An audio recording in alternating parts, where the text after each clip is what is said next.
Hey there, thank you for joining me tonight. You've arrived just in time to let the day slip away, to settle in, slow your thoughts, and follow a story told in the quiet rhythm of calm and reflection. Before we begin, take a moment to notice where you are. Is it late at night when even the wind seems to hush its breath? Or the quiet edge of morning when the world is still half dreaming? And where are you listening from? A warm bed wrapped in soft blankets, a peaceful room with the gentle hum of sleep nearby, or maybe that favorite quiet corner, your own little pause from the world. Wherever you are, whenever you've arrived, I'm truly glad you're here. And if this story helps you drift a little softer or gives your thoughts a quiet place to rest, you're welcome to return any time or leave a gentle message, if that feels right. Now, tonight, we visit a farm, not just any farm, but one where the animals have begun to dream of something more. A place where the ordinary turns strange, where pigs take to politics, and rules are rewritten in the moonlight. This is Animal Farm by George Orwell, a tale of revolution and power, of ideals and change, told through the eyes of those who once tilled the land and now seek to rule it. But don't worry, tonight, the story will move gently, guiding you through its quiet fields and shadowed stables, never in a rush, never too loud, just a whisper of a world where animals speak and dreams grow complicated. So take a deep breath, let your shoulders fall, and let's begin our slow walk into the fields of Animal Farm by George Orwell. Chapter 1. Mr. Jones of the Manor Farm had locked the hen houses for the night, but was too drunk to remember to shut the pop-holes. With the ring of light from his lantern dancing from side to side, he lurched across the yard, kicked off his boots at the back door, drew himself a last glass of beer from the barrel in the scullery, and made his way up to bed, where Mrs. Jones was already snoring. As soon as the light in the bedroom went out, there was a stirring and a fluttering all through the farm buildings. Word had gone round during the day that old Major, the prize middle white boar, had had a strange dream on the previous night and wished to communicate it to the other animals. It had been agreed that they should all meet in the big barn as soon as Mr. Jones was safely out of the way. Old Major, so he was always called, though the name under which he had been exhibited was Willingdon Beauty, was so highly regarded on the farm that everyone was quite ready to lose an hour's sleep in order to hear what he had to say. At one end of the big barn, on a sort of raised platform, Major was already ensconced on his bed of straw, under a lantern which hung from a beam. He was 12 years old and had lately grown rather stout, but he was still a majestic-looking pig, with a wise and benevolent appearance in spite of the fact that his tushes had never been cut. Before long, the other animals began to arrive and make themselves comfortable after their different fashions. First came the 3 dogs, Bluebell, Jessie, and Pincher, and then the pigs, who settled down in the straw immediately in front of the platform. The hens perched themselves on the window sills, the pigeons fluttered up to the rafters, the sheep and cows lay down behind the pigs and began to chew the cud. The 2 cart horses, Boxer and Clover, came in together, walking very slowly and setting down their vast hairy hoofs with great care lest there should be some small animal concealed in the straw. Clover was a stout motherly mare approaching middle life, who had never quite got her figure back after her 4th foal. Boxer was an enormous beast, nearly 18 hands high and as strong as any 2 ordinary horses put together. A white stripe down his nose gave him a somewhat stupid appearance, and in fact he was not of first-rate intelligence, but he was universally respected for his steadiness of character and tremendous powers of work. After the horses came Muriel, the white goat, and Benjamin, the donkey. Benjamin was the oldest animal on the farm and the worst-tempered. He seldom talked, and when he did, it was usually to make some cynical remark. For instance, he would say that God had given him a tail to keep the flies off, but that he would sooner have had no tail and no flies. Alone among the animals on the farm, he never laughed. If asked why, he would say that he saw nothing to laugh at. Nevertheless, without openly admitting it, he was devoted to Boxer. The two of them usually spent their Sundays together in the small paddock beyond the orchard, grazing side by side and never speaking. The two horses had just lain down when a brood of ducklings, which had lost their mother, filed into the barn, cheeping feebly and wandering from side to side to find some place where they would not be trodden on. Clover made a sort of wall round them with her great foreleg, and the ducklings nestled down inside it and promptly fell asleep. At the last moment, Molly, the foolish, pretty white mare who drew Mr. Jones's trap, came mincing daintily in, chewing at a lump of sugar. She took a place near the front and began flirting her white mane, hoping to draw attention to the red ribbons it was plaited with. Last of all came the cat, who looked round, as usual, for the warmest place, and finally squeezed herself in between Boxer and Clover. There she purred contentedly throughout Major's speech without listening to a word of what he was saying. All the animals were now present except Moses, the tame raven, who slept on a perch behind the back door. When Major saw that they had all made themselves comfortable and were waiting attentively, he cleared his throat and began, "Comrades, you have heard already about the strange dream that I had last night, but I will come to the dream later. I have something else to say first. I do not think, comrades, that I shall be with you for many months longer, and before I die, I feel it my duty to pass on to you such wisdom as I have acquired. I have had a long life. I have had much time for thought as I lay alone in my stall, and I think I may say that I understand the nature of life on this earth as well as any animal now living. It is about this that I wish to speak to you. Now, comrades, what is the nature of this life of ours? Let us face it, our lives are miserable, laborious, and short. We are born, we are given just so much food as will keep the breath in our bodies, and those of us who are capable of it are forced to work to the last atom of our strength. And the very instant that our usefulness has come to an end, we are slaughtered with hideous cruelty. No animal in England knows the meaning of happiness or leisure after he is a year old. No animal in England is free. The life of an animal is misery and slavery. That is the plain truth. But is this simply part of the order of nature? Is it because this land of ours is so poor that it cannot afford a decent life to those who dwell upon it? No, comrades, 1,000 times no. The soil of England is fertile, its climate is good, it is capable of affording food in abundance to an enormously greater number of animals than now inhabit it. This single farm of ours would support 12 horses, 20 cows, hundreds of sheep, and all of them living in a comfort and a dignity that are now almost beyond our imagining. Why then do we continue in this miserable condition? Because nearly the whole of the produce of our labor is stolen from us by human beings. There, comrades, is the answer to all our problems. It is summed up in a single word: man. Man is the only real enemy we have. Remove man from the scene, and the root cause of hunger and overwork is abolished forever. Man is the only creature that consumes without producing. He does not give milk, he does not lay eggs, he is too weak to pull the plow, he cannot run fast enough to catch rabbits. Yet he is lord of all the animals.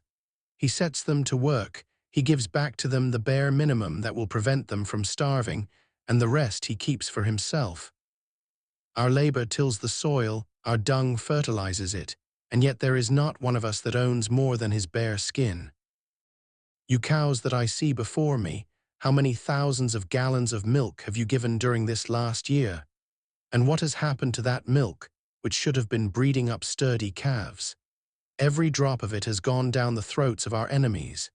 And you hens, how many eggs have you laid in this last year, and how many of those eggs ever hatched into chickens? The rest have all gone to market to bring in money for Jones and his men. And you, Clover, where are those 4 foals you bore, who should have been the support and pleasure of your old age? Each was sold at a year old. You will never see one of them again. In return for your 4 confinements and all your labor in the fields, what have you ever had except your bare rations and a stall? And even the miserable lives we lead are not allowed to reach their natural span. For myself, I do not grumble, for I am one of the lucky ones. I am 12 years old and have had over 400 children. Such is the natural life of a pig. But no animal escapes the cruel knife in the end. You young porkers who are sitting in front of me, every one of you will scream your lives out at the block within a year. To that horror we all must come, cows, pigs, hens, sheep, everyone. Even the horses and the dogs have no better fate. You, boxer, the very day that those great muscles of yours lose their power, Jones will sell you to the knacker, who will cut your throat and boil you down for the foxhounds. As for the dogs, when they grow old and toothless, Jones ties a brick round their necks and drowns them in the nearest pond. Is it not crystal clear, then, comrades, that all the evils of this life of ours spring from the tyranny of human beings? Only get rid of man, and the produce of our labor would be our own. Almost overnight we could become rich and free. What then must we do? Why, work night and day, body and soul, for the overthrow of the human race.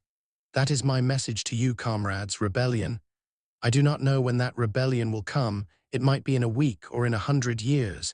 But I know, as surely as I see this straw beneath my feet, that sooner or later justice will be done.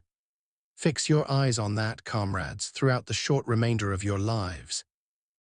And above all, pass on this message of mine to those who come after you, so that future generations shall carry on the struggle until it is victorious. And remember, comrades, your resolution must never falter. No argument must lead you astray. Never listen when they tell you that man and the animals have a common interest, that the prosperity of the one is the prosperity of the others. It is all lies. Man serves the interests of no creature except himself. And among us animals let there be perfect unity, perfect comradeship in the struggle. All men are enemies, all animals are comrades. At this moment, there was a tremendous uproar. While Major was speaking, 4 large rats had crept out of their holes and were sitting on their hindquarters, listening to him. The dogs had suddenly caught sight of them, and it was only by a swift dash for their holes that the rats saved their lives. Major raised his trotter for silence. Comrades, he said, here is a point that must be settled. The wild creatures, such as rats and rabbits, are they our friends or our enemies? Let us put it to the vote. I propose this question to the meeting: are rats comrades? The vote was taken at once, and it was agreed by an overwhelming majority that rats were comrades. There were only 4 dissentients, the 3 dogs and the cat, who was afterwards discovered to have voted on both sides. Major continued, I have little more to say.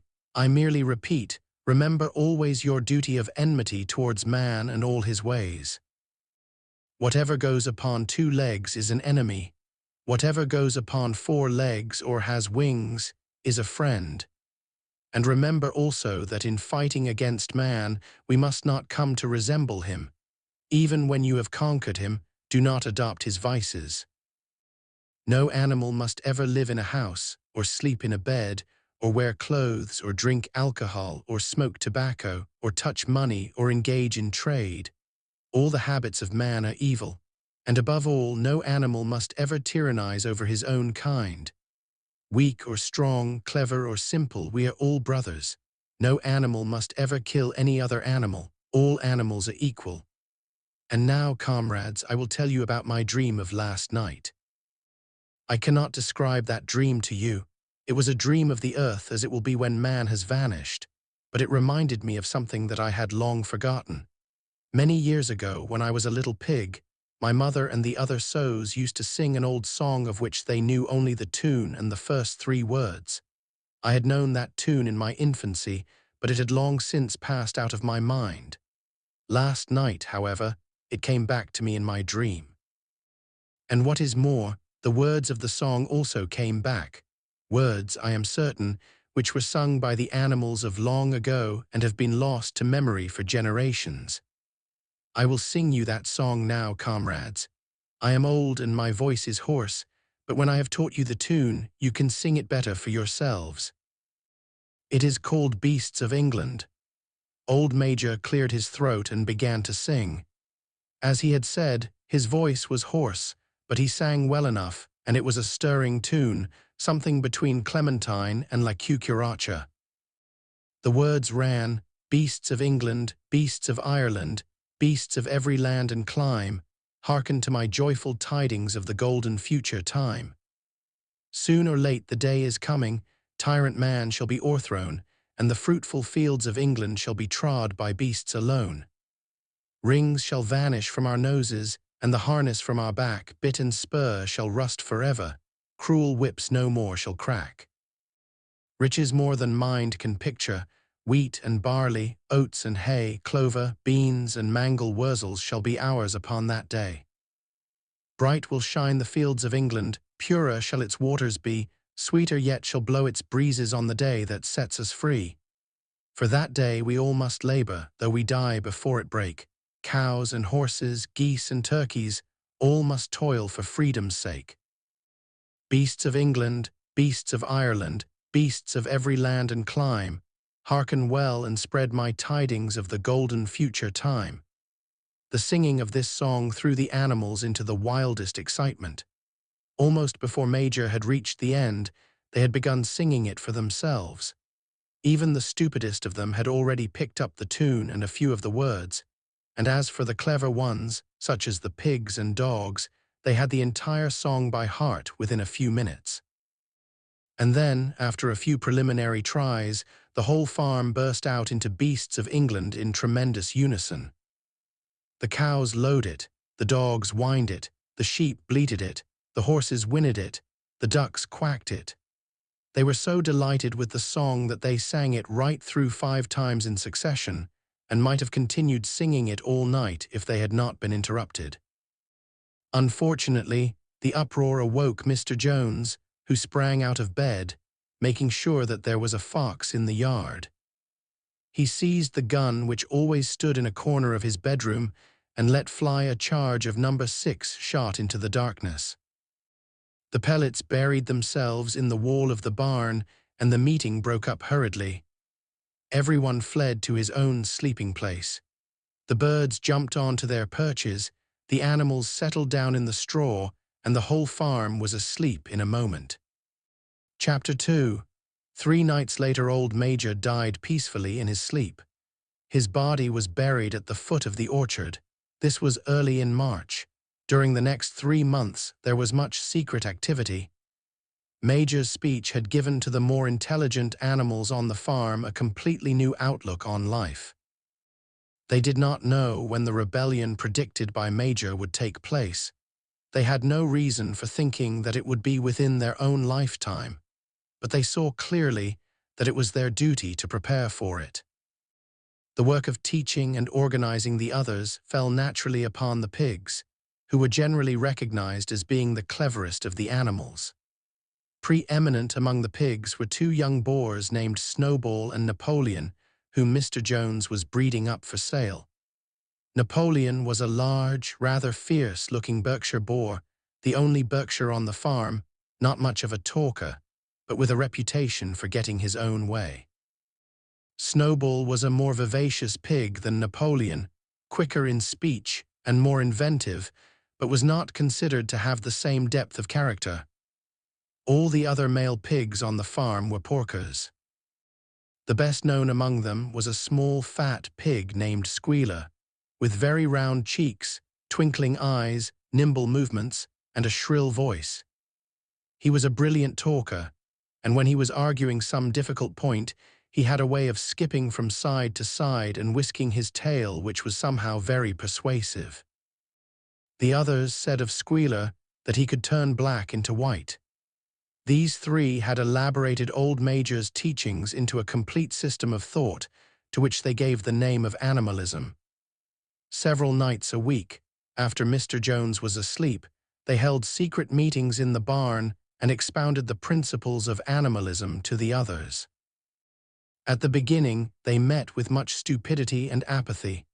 Some of the animals talked of loyalty to Mr. Jones, whom they referred to as Master, or made elementary remarks such as "Mr. Jones feeds us. If he were gone, we should starve to death." Others asked such questions as, "Why should we care what happens after we are dead?" Or, "If this rebellion is to happen anyway, what difference does it make whether we work for it or not?" And the pigs had great difficulty in making them see that this was contrary to the spirit of animalism. The stupidest questions of all were asked by Molly, the white mare. The very first question she asked Snowball was, "Will there still be sugar after the rebellion?" "No," said Snowball firmly. "We have no means of making sugar on this farm. Besides, you do not need sugar, you will have all the oats and hay you want." "And shall I still be allowed to wear ribbons in my mane?" asked Molly. "Comrade," said Snowball, "those ribbons that you are so devoted to are the badge of slavery. Can you not understand that liberty is worth more than ribbons?" Molly agreed, but she did not sound very convinced. The pigs had an even harder struggle to counteract the lies put about by Moses, the tame raven. Moses, who was Mr. Jones's especial pet, was a spy and a tale-bearer, but he was also a clever talker. He claimed to know of the existence of a mysterious country called Sugar Candy Mountain, to which all animals went when they died. It was situated somewhere up in the sky, a little distance beyond the clouds, Moses said. In Sugar Candy Mountain it was Sunday 7 days a week. Clover was in season all the year round, and lump sugar and linseed cake grew on the hedges. The animals hated Moses because he told tales and did no work, but some of them believed in Sugar Candy Mountain, and the pigs had to argue very hard to persuade them that there was no such place. Their most faithful disciples were the 2 cart horses, Boxer and Clover. These two had great difficulty in thinking anything out for themselves, but having once accepted the pigs as their teachers, they absorbed everything that they were told and passed it on to the other animals by simple arguments. They were unfailing in their attendance at the secret meetings in the barn and led the singing of Beasts of England, with which the meetings always ended. Now, as it turned out, the rebellion was achieved much earlier and more easily than anyone had expected. In past years, Mr. Jones, although a hard master, had been a capable farmer, but of late he had fallen on evil days. He had become much disheartened after losing money in a lawsuit, and had taken to drinking more than was good for him. For whole days at a time he would lounge in his Windsor chair in the kitchen, reading the newspapers, drinking, and occasionally feeding Moses on crusts of bread soaked in beer. His men were idle and dishonest, the fields were full of weeds, the buildings wanted roofing, the hedges were neglected, and the animals were underfed. June came and the hay was almost ready for cutting. On Midsummer's Eve, which was a Saturday, Mr. Jones went into Willingdon and got so drunk at the Red Lion that he did not come back till midday on Sunday. The men had milked the cows in the early morning and then had gone out rabbiting, without bothering to feed the animals. When Mr. Jones got back, he immediately went to sleep on the drawing-room sofa with the news of the world over his face, so that when evening came, the animals were still unfed. At last, they could stand it no longer. One of the cows broke in the door of the store shed with her horn, and all the animals began to help themselves from the bins. It was just then that Mr. Jones woke up. The next moment, he and his 4 men were in the store shed with whips in their hands, lashing out in all directions. This was more than the hungry animals could bear. With one accord, though nothing of the kind had been planned beforehand, they flung themselves upon their tormentors. Jones and his men suddenly found themselves being butted and kicked from all sides. The situation was quite out of their control. They had never seen animals behave like this before, and this sudden uprising of creatures whom they were used to thrashing and maltreating just as they chose frightened them almost out of their wits. After only a moment or two, they gave up trying to defend themselves and took to their heels. A minute later, all 5 of them were in full flight down the cart track that led to the main road, with the animals pursuing them in triumph. Mrs. Jones looked out of the bedroom window, saw what was happening, hurriedly flung a few possessions into a carpet bag, and slipped out of the farm by another way. Moses sprang off his perch and flapped after her, croaking loudly. Meanwhile, the animals had chased Jones and his men out onto the road and slammed the 5-barred gate behind them. And so, almost before they knew what was happening, the rebellion had been successfully carried through, Jones was expelled, and the Manor Farm was theirs. For the first few minutes, the animals could hardly believe in their good fortune. Their first act was to gallop in a body right round the boundaries of the farm, as though to make quite sure that no human being was hiding anywhere upon it. Then they raced back to the farm buildings to wipe out the last traces of Jones's hated reign. The harness room at the end of the stables was broken open. The bits, the nose rings, the dog chains, the cruel knives with which Mr. Jones had been used to castrate the pigs and lambs were all flung down the well. The reins, the halters, the blinkers, the degrading nosebags were thrown onto the rubbish fire which was burning in the yard. So were the whips. All the animals capered with joy when they saw the whips going up in flames. Snowball also threw onto the fire the ribbons with which the horses' manes and tails had usually been decorated on market days. "Ribbons," he said, "should be considered as clothes which are the mark of a human being. All animals should go naked." When Boxer heard this, he fetched the small straw hat which he wore in summer to keep the flies out of his ears, and flung it onto the fire with the rest. In a very little while, the animals had destroyed everything that reminded them of Mr. Jones. Napoleon then led them back to the store shed and served out a double ration of corn to everybody, with 2 biscuits for each dog. Then they sang Beasts of England from end to end 7 times running, and after that, they settled down for the night and slept as they had never slept before. But they woke at dawn as usual, and suddenly remembering the glorious thing that had happened, they all raced out into the pasture together. A little way down the pasture, there was a knoll that commanded a view of most of the farm. The animals rushed to the top of it and gazed round them in the clear morning light. Yes, it was theirs. Everything that they could see was theirs.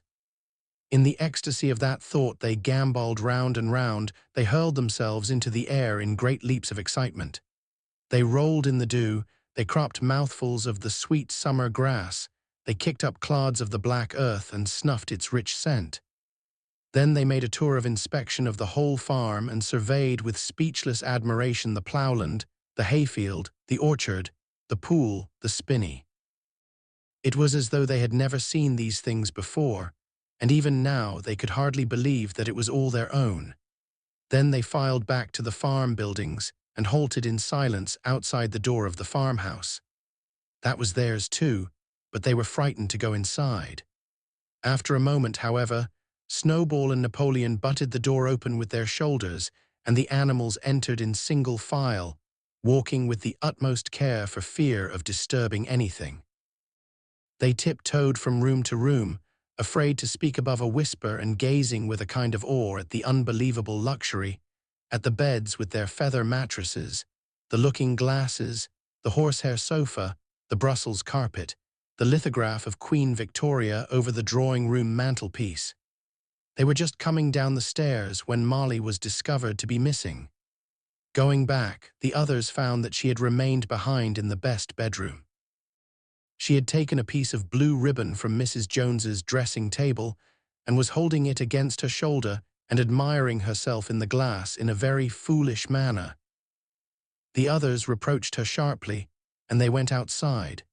Some hams hanging in the kitchen were taken out for burial, and the barrel of beer in the scullery was stove in with a kick from Boxer's hoof. Otherwise, nothing in the house was touched. A unanimous resolution was passed on the spot that the farmhouse should be preserved as a museum. All were agreed that no animal must ever live there. The animals had their breakfast, and then Snowball and Napoleon called them together again. "Comrades," said Snowball. "It is 6:30 and we have a long day before us. Today we begin the hay harvest, but there is another matter that must be attended to first." The pigs now revealed that during the past 3 months they had taught themselves to read and write from an old spelling book, which had belonged to Mr. Jones's children, and which had been thrown on the rubbish heap. Napoleon sent for pots of black and white paint and led the way down to the 5-barred gate that gave on to the main road. Then Snowball, for it was Snowball who was best at writing, took a brush between the 2 knuckles of his trotter, painted out Manor Farm from the top bar of the gate, and in its place painted Animal Farm. This was to be the name of the farm from now onwards. After this, they went back to the farm buildings, where Snowball and Napoleon sent for a ladder which they caused to be set against the end wall of the big barn. They explained that by their studies of the past 3 months, the pigs had succeeded in reducing the principles of animalism to 7 commandments. These 7 commandments would now be inscribed on the wall. They would form an unalterable law by which all the animals on Animal Farm must live forever after. With some difficulty, for it is not easy for a pig to balance himself on a ladder, Snowball climbed up and set to work, with Squealer a few rungs below him holding the paint pot. The commandments were written on the tarred wall in great white letters that could be read 30 yards away. They ran thus, the 7 commandments. 1. Whatever goes upon 2 legs is an enemy. 2. Whatever goes upon 4 legs or has wings is a friend. 3. No animal shall wear clothes. 4. No animal shall sleep in a bed. 5. No animal shall drink alcohol. 6. No animal shall kill any other animal. 7. All animals are equal. It was very neatly written, and except that friend was written frained and one of the S's was the wrong way round, the spelling was correct all the way through. Snowball read it aloud for the benefit of the others. All the animals nodded in complete agreement, and the cleverer ones at once began to learn the commandments by heart. "Now, comrades," cried Snowball, throwing down the paint-brush, "to the hayfield. Let us make it a point of honor to get in the harvest more quickly than Jones and his men could do." But at this moment, the 3 cows, who had seemed uneasy for some time past, set up a loud lowing. They had not been milked for 24 hours, and their udders were almost bursting. After a little thought, the pigs sent for buckets and milked the cows fairly successfully, their trotters being well adapted to this task. Soon there were 5 buckets of frothing, creamy milk at which many of the animals looked with considerable interest. "What is going to happen to all that milk?" said someone. "Jones used sometimes to mix some of it in our mash," said one of the hens. "Never mind the milk, comrades," cried Napoleon, placing himself in front of the buckets. "That will be attended to. The harvest is more important. Comrade Snowball will lead the way. I shall follow in a few minutes. Forward, comrades, the hay is waiting." So the animals trooped down to the hayfield to begin the harvest, and when they came back in the evening it was noticed that the milk had disappeared. Chapter 3. How they toiled and sweated to get the hay in.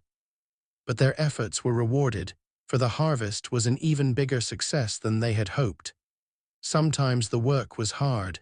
The implements had been designed for human beings and not for animals, and it was a great drawback that no animal was able to use any tool that involved standing on his hind legs. But the pigs were so clever that they could think of a way round every difficulty. As for the horses, they knew every inch of the field, and in fact understood the business of mowing and raking far better than Jones and his men had ever done. The pigs did not actually work, but directed and supervised the others. With their superior knowledge, it was natural that they should assume the leadership. Boxer and Clover would harness themselves to the cutter or the horse rake. No bits or reins were needed in these days, of course, and tramp steadily round and round the field with a pig walking behind and calling out, "Gee up, comrade," or "Woe back, comrade," as the case might be. And every animal down to the humblest worked at turning the hay and gathering it. Even the ducks and hens toiled to and fro all day in the sun, carrying tiny wisps of hay in their beaks. In the end, they finished the harvest in 2 days less time than it had usually taken Jones and his men. Moreover, it was the biggest harvest that the farm had ever seen. There was no wastage whatever. The hens and ducks with their sharp eyes had gathered up the very last stalk, and not an animal on the farm had stolen so much as a mouthful. All through that summer, the work of the farm went like clockwork. The animals were happy as they had never conceived it possible to be. Every mouthful of food was an acute positive pleasure, now that it was truly their own food, produced by themselves and for themselves, not doled out to them by a grudging master. With the worthless parasitical human beings gone, there was more for everyone to eat. There was more leisure too, inexperienced though the animals were. They met with many difficulties. For instance, later in the year, when they harvested the corn, they had to tread it out in the ancient style and blow away the chaff with their breath, since the farm possessed no threshing machine. But the pigs, with their cleverness, and Boxer, with his tremendous muscles, always pulled them through. Boxer was the admiration of everybody. He had been a hard worker even in Jones's time, but now he seemed more like 3 horses than 1. There were days when the entire work of the farm seemed to rest upon his mighty shoulders. From morning to night, he was pushing and pulling, always at the spot where the work was hardest. He had made an arrangement with one of the cockerels to call him in the mornings half an hour earlier than anyone else, and would put in some volunteer labor at whatever seemed to be most needed before the regular day's work began. His answer to every problem, every setback, was "I will work harder," which he had adopted as his personal motto, but everyone worked according to his capacity. The hens and ducks, for instance, saved 5 bushels of corn at the harvest by gathering up the stray grains. Nobody stole, nobody grumbled over his rations. The quarreling and biting and jealousy which had been normal features of life in the old days had almost disappeared. Nobody shirked, or almost nobody.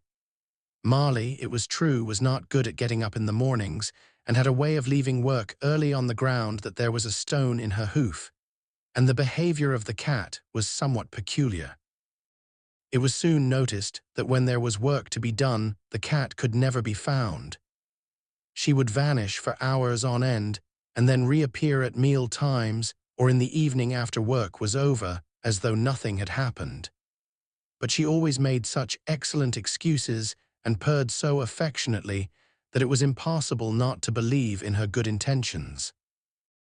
Old Benjamin, the donkey, seemed quite unchanged since the rebellion. He did his work in the same slow, obstinate way as he had done it in Jones's time, never shirking and never volunteering for extra work either. About the rebellion and its results, he would express no opinion. When asked whether he was not happier now that Jones was gone, he would say only, "Donkeys live a long time." None of you has ever seen a dead donkey, and the others had to be content with this cryptic answer. On Sundays there was no work. Breakfast was an hour later than usual, and after breakfast there was a ceremony which was observed every week without fail. First came the hoisting of the flag. Snowball had found in the harness room an old green tablecloth of Mrs. Jones's and had painted on it a hoof and a horn in white. This was run up the flagstaff in the farmhouse garden every Sunday morning. The flag was green, Snowball explained, to represent the green fields of England, while the hoof and horn signified the future republic of the animals which would arise when the human race had been finally overthrown. After the hoisting of the flag, all the animals trooped into the big barn for a general assembly, which was known as the meeting. Here the work of the coming week was planned out, and resolutions were put forward and debated. It was always the pigs who put forward the resolutions. The other animals understood how to vote, but could never think of any resolutions of their own. Snowball and Napoleon were by far the most active in the debates. But it was noticed that these two were never in agreement, Whatever suggestion either of them made, the other could be counted on to oppose it. Even when it was resolved, a thing no one could object to in itself, to set aside the small paddock behind the orchard as a home of rest for animals who were past work. There was a stormy debate over the correct retiring age for each class of animal. The meeting always ended with the singing of Beasts of England, and the afternoon was given up to recreation. The pigs had set aside the harness room as a headquarters for themselves. Here, in the evenings, they studied blacksmithing, carpentering, and other necessary arts from books which they had brought out of the farmhouse. Snowball also busied himself with organizing the other animals into what he called animal committees. He was indefatigable at this. He formed the Egg Production Committee for the hens, the Clean Tails League for the cows, the Wild Comrades Re-Education Committee.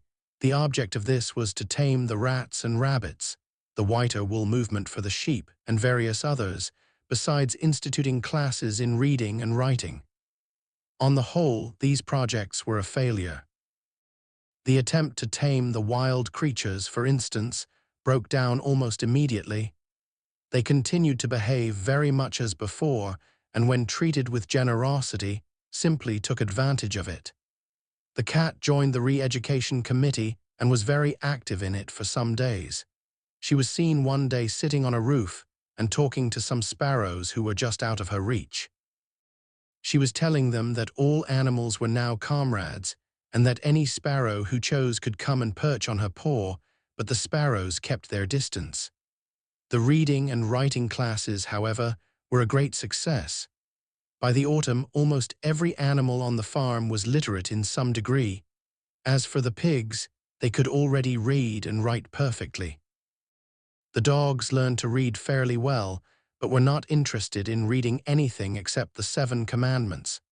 Muriel, the goat, could read somewhat better than the dogs, and sometimes used to read to the others in the evenings from scraps of newspaper which she found on the rubbish heap. Benjamin could read as well as any pig, but never exercised his faculty. So far as he knew, he said, there was nothing worth reading. Clover learnt the whole alphabet, but could not put words together. Boxer could not get beyond the letter D. He would trace out A, B, C, D in the dust with his great hoof, and then would stand staring at the letters with his ears back, sometimes shaking his forelock, trying with all his might to remember what came next and never succeeding. On several occasions, indeed, he did learn E, F, G, H, but by the time he knew them, it was always discovered that he had forgotten A, B, C, and D. Finally, he decided to be content with the first 4 letters and used to write them out once or twice every day to refresh his memory. Molly refused to learn any but the 6 letters which spelt her own name. She would form these very neatly out of pieces of twig and would then decorate them with a flower or two and walk round them admiring them. None of the other animals on the farm could get further than the letter A. It was also found that the stupider animals, such as the sheep, hens, and ducks, were unable to learn the 7 Commandments by heart. After much thought, Snowball declared that the 7 Commandments could in effect be reduced to a single maxim, namely, 4 legs good, 2 legs bad. This, he said, contained the essential principle of animalism. Whoever had thoroughly grasped it would be safe from human influences. The birds at first objected, since it seemed to them that they also had 2 legs, but Snowball proved to them that this was not so. A bird's wing, comrades, he said, is an organ of propulsion and not of manipulation. It should therefore be regarded as a leg. The distinguishing mark of man is the hand, the instrument with which he does all his mischief. The birds did not understand Snowball's long words, but they accepted his explanation, and all the humbler animals set to work to learn the new maxim by heart. 4 legs good, 2 legs bad was inscribed on the end wall of the barn above the 7 Commandments and in bigger letters. When they had once got it by heart, the sheep developed a great liking for this maxim, and often as they lay in the field they would all start bleating 4 legs good, 2 legs bad. 4 legs good, 2 legs bad, and keep it up for hours on end, never growing tired of it. Napoleon took no interest in Snowball's committees. He said that the education of the young was more important than anything that could be done for those who were already grown up. It happened that Jessie and Bluebell had both whelped soon after the hay harvest, giving birth between them to 9 sturdy puppies. As soon as they were weaned, Napoleon took them away from their mothers, saying that he would make himself responsible for their education. He took them up into a loft which could only be reached by a ladder from the harness room, and there kept them in such seclusion that the rest of the farm soon forgot their existence. The mystery of where the milk went to was soon cleared up. It was mixed every day into the pig's mash. The early apples were now ripening, and the grass of the orchard was littered with windfalls. The animals had assumed as a matter of course that these would be shared out equally. One day, however, the order went forth that all the windfalls were to be collected and brought to the harness room for the use of the pigs. At this, some of the other animals murmured, but it was no use. All the pigs were in full agreement on this point, even Snowball and Napoleon. Squealer was sent to make the necessary explanations to the others. "Comrades," he cried, "you do not imagine, I hope, that we pigs are doing this in a spirit of selfishness and privilege. Many of us actually dislike milk and apples. I dislike them myself. Our sole object in taking these things is to preserve our health. Milk and apples, this has been proved by science, comrades, contain substances absolutely necessary to the well-being of a pig. We pigs are brain workers. The whole management and organization of this farm depend on us. Day and night we are watching over your welfare. It is for your sake that we drink that milk and eat those apples. Do you know what would happen if we pigs failed in our duty? Jones would come back. Yes, Jones would come back. Surely, comrades," cried Squealer almost pleadingly, skipping from side to side and whisking his tail, "surely there is no one among you who wants to see Jones come back." Now, if there was one thing that the animals were completely certain of, it was that they did not want Jones back. When it was put to them in this light, they had no more to say. The importance of keeping the pigs in good health was all too obvious. So it was agreed without further argument that the milk and the windfall apples, and also the main crop of apples when they ripened, should be reserved for the pigs alone. Chapter 4. By the late summer, the news of what had happened on Animal Farm had spread across half the county. Every day, Snowball and Napoleon sent out flights of pigeons whose instructions were to mingle with the animals on neighboring farms, tell them the story of the rebellion, and teach them the tune of Beasts of England. Most of this time, Mr. Jones had spent sitting in the taproom of the Red Lion at Willingdon, complaining to anyone who would listen of the monstrous injustice he had suffered in being turned out of his property by a pack of good-for-nothing animals. The other farmers sympathized in principle, but they did not at first give him much help. At heart, each of them was secretly wondering whether he could not somehow turn Jones's misfortune to his own advantage. It was lucky that the owners of the 2 farms which adjoined Animal Farm were on permanently bad terms. One of them, which was named Foxwood, was a large, neglected, old-fashioned farm, much overgrown by woodland, with all its pastures worn out and its hedges in a disgraceful condition. Its owner, Mr. Pilkington, was an easy-going gentleman farmer who spent most of his time in fishing or hunting according to the season.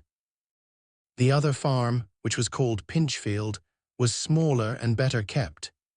Its owner was a Mr. Frederick, a tough, shrewd man, perpetually involved in lawsuits, and with a name for driving hard bargains. These 2 disliked each other so much that it was difficult for them to come to any agreement, even in defense of their own interests. Nevertheless, they were both thoroughly frightened by the rebellion on Animal Farm and very anxious to prevent their own animals from learning too much about it. At first, they pretended to laugh to scorn the idea of animals managing a farm for themselves. The whole thing would be over in a fortnight, they said. They put it about that the animals on the Manor Farm, they insisted on calling it the Manor Farm. They would not tolerate the name Animal Farm, were perpetually fighting among themselves, and were also rapidly starving to death. When time passed, and the animals had evidently not starved to death, Frederick and Pilkington changed their tune and began to talk of the terrible wickedness that now flourished on Animal Farm. It was given out that the animals there practiced cannibalism, tortured one another with red-hot horseshoes, and had their females in common. This was what came of rebelling against the laws of nature, Frederick and Pilkington said. However, these stories were never fully believed. Rumors of a wonderful farm where the human beings had been turned out and the animals managed their own affairs continued to circulate in vague and distorted forms, and throughout that year, a wave of rebelliousness ran through the countryside. Bulls, which had always been tractable, suddenly turned savage. Sheep broke down hedges and devoured the clover. Cows kicked the pail over. Hunters refused their fences and shot their riders on to the other side. Above all, the tune and even the words of Beasts of England were known everywhere. It had spread with astonishing speed. The human beings could not contain their rage when they heard this song, though they pretended to think it merely ridiculous. They could not understand, they said, how even animals could bring themselves to sing such contemptible rubbish. Any animal caught singing it was given a flogging on the spot, and yet the song was irrepressible. The blackbirds whistled it in the hedges, the pigeons cooed it in the elms, it got into the din of the smithies and the tune of the church bells. And when the human beings listened to it, they secretly trembled, hearing in it a prophecy of their future doom. Early in October, when the corn was cut and stacked, and some of it was already threshed, a flight of pigeons came whirling through the air and alighted in the yard of Animal Farm in the wildest excitement. Jones and all his men, with half a dozen others from Foxwood and Pinchfield, had entered the 5-barred gate and were coming up the cart track that led to the farm. They were all carrying sticks, except Jones, who was marching ahead with a gun in his hands. Obviously, they were going to attempt the recapture of the farm. This had long been expected, and all preparations had been made. Snowball, who had studied an old book of Julius Caesar's campaigns which he had found in the farmhouse, was in charge of the defensive operations. He gave his orders quickly, and in a couple of minutes every animal was at his post. As the human beings approached the farm buildings, Snowball launched his first attack.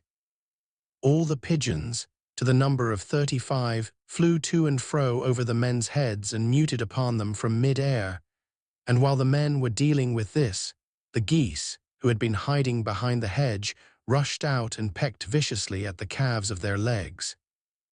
However, this was only a light skirmishing maneuver, intended to create a little disorder, and the men easily drove the geese off with their sticks. Snowball now launched his second line of attack. Muriel, Benjamin, and all the sheep, with Snowball at the head of them, rushed forward and prodded and butted the men from every side, while Benjamin turned round and lashed at them with his small hoofs. But once again the men, with their sticks and their hobnailed boots, were too strong for them, and suddenly, at a squeal from Snowball, which was the signal for retreat, all the animals turned and fled through the gateway into the yard. The men gave a shout of triumph. They saw, as they imagined, their enemies in flight, and they rushed after them in disorder. This was just what Snowball had intended. As soon as they were well inside the yard, the 3 horses, the 3 cows, and the rest of the pigs, who had been lying in ambush in the cow shed, suddenly emerged in their rear, cutting them off.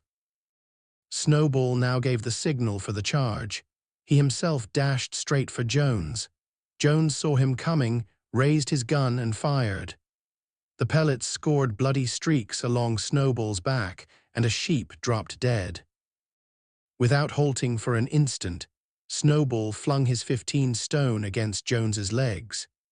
Jones was hurled into a pile of dung, and his gun flew out of his hands. But the most terrifying spectacle of all was Boxer, rearing up on his hind legs and striking out with his great iron-shod hoofs like a stallion. His very first blow took a stable lad from Foxwood on the skull and stretched him lifeless in the mud. At the sight, several men dropped their sticks and tried to run. Panic overtook them, and the next moment all the animals together were chasing them round and round the yard. They were gored, kicked, bitten, trampled on. There was not an animal on the farm that did not take vengeance on them after his own fashion.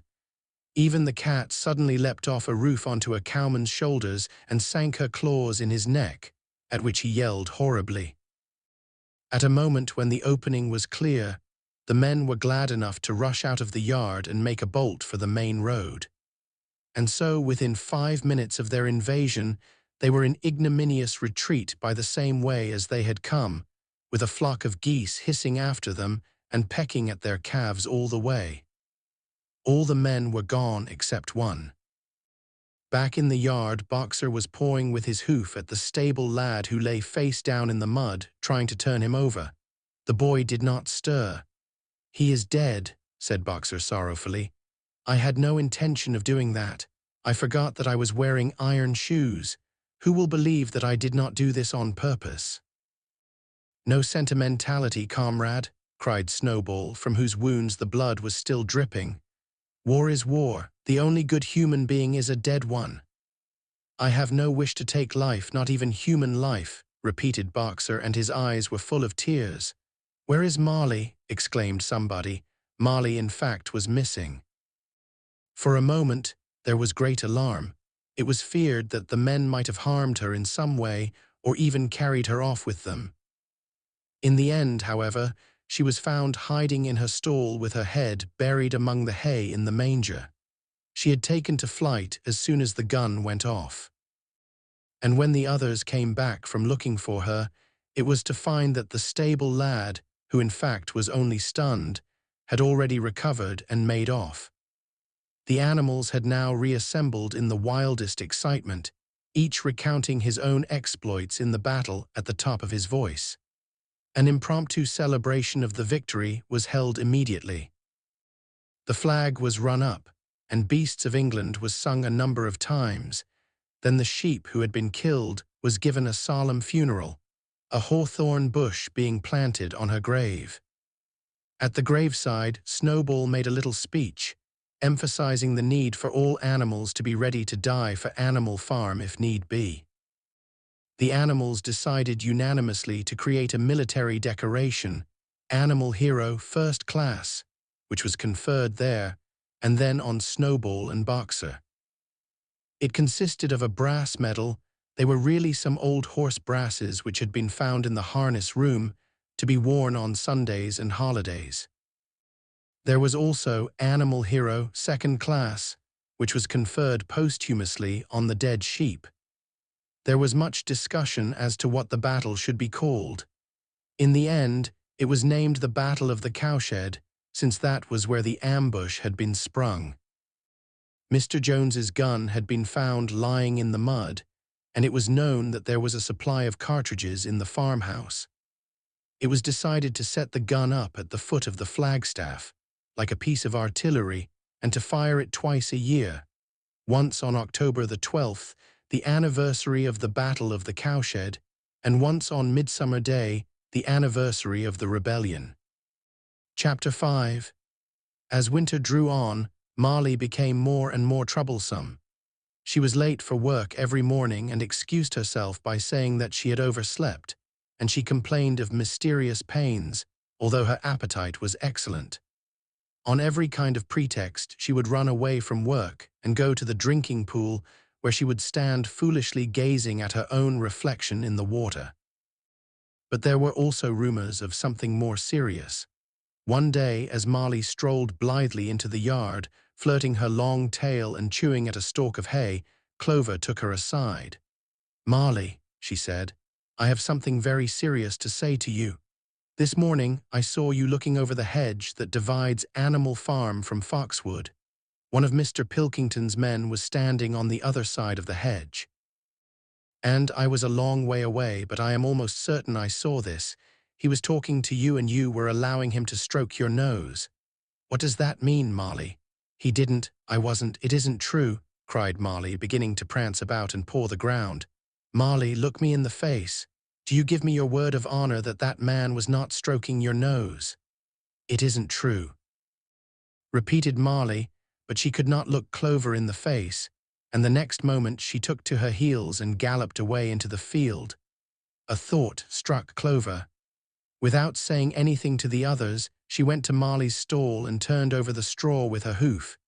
Hidden under the straw was a little pile of lump sugar and several bunches of ribbon of different colors. 3 days later, Molly disappeared. For some weeks nothing was known of her whereabouts. Then the pigeons reported that they had seen her on the other side of Willingdon.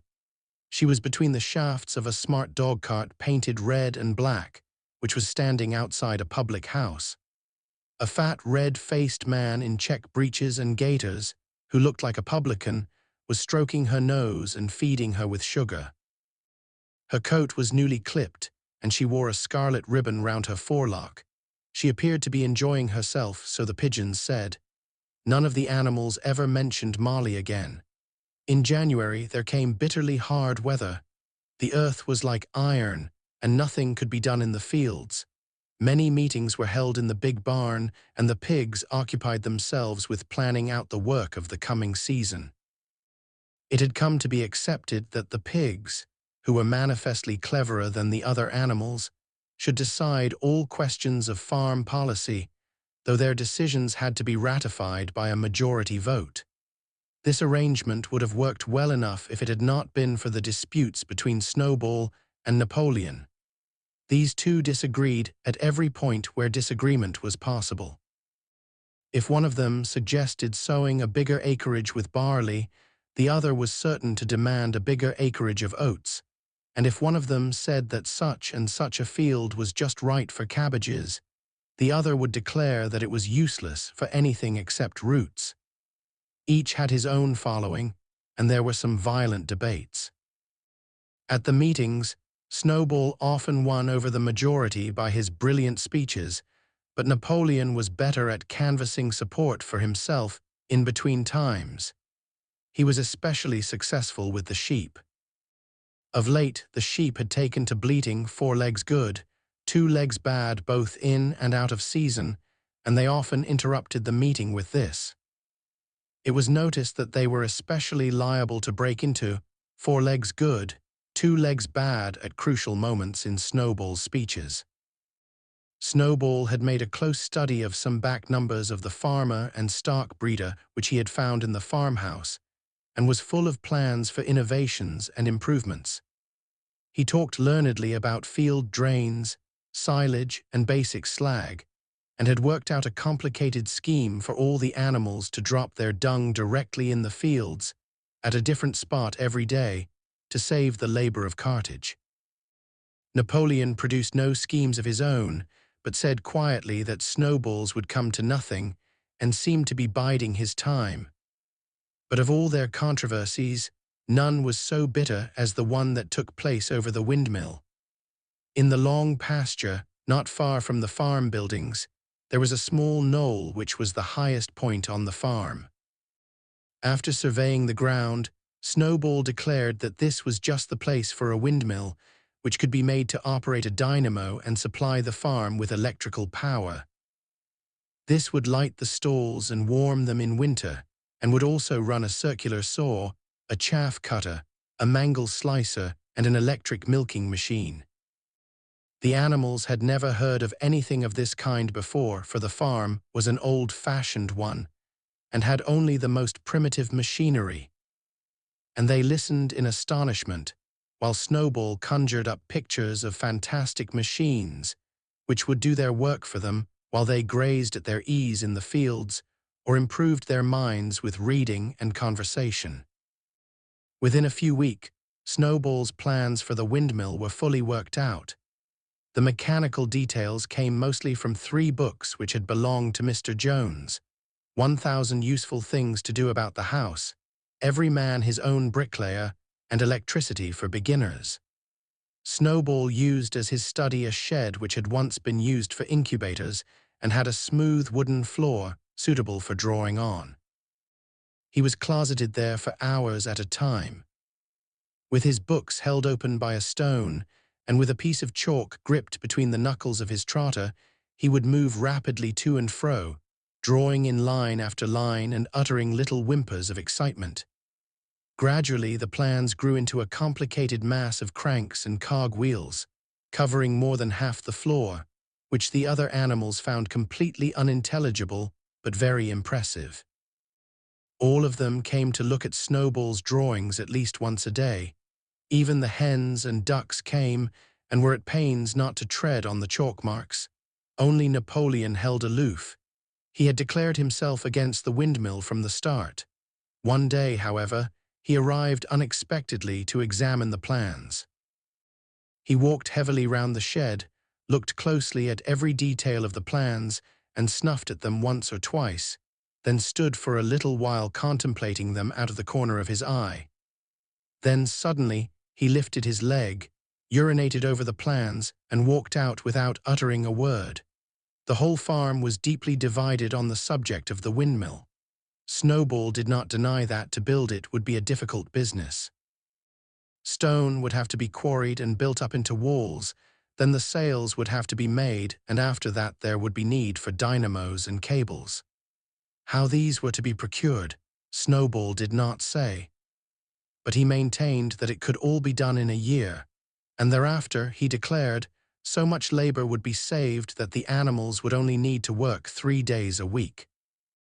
Napoleon, on the other hand, argued that the great need of the moment was to increase food production, and that if they wasted time on the windmill, they would all starve to death.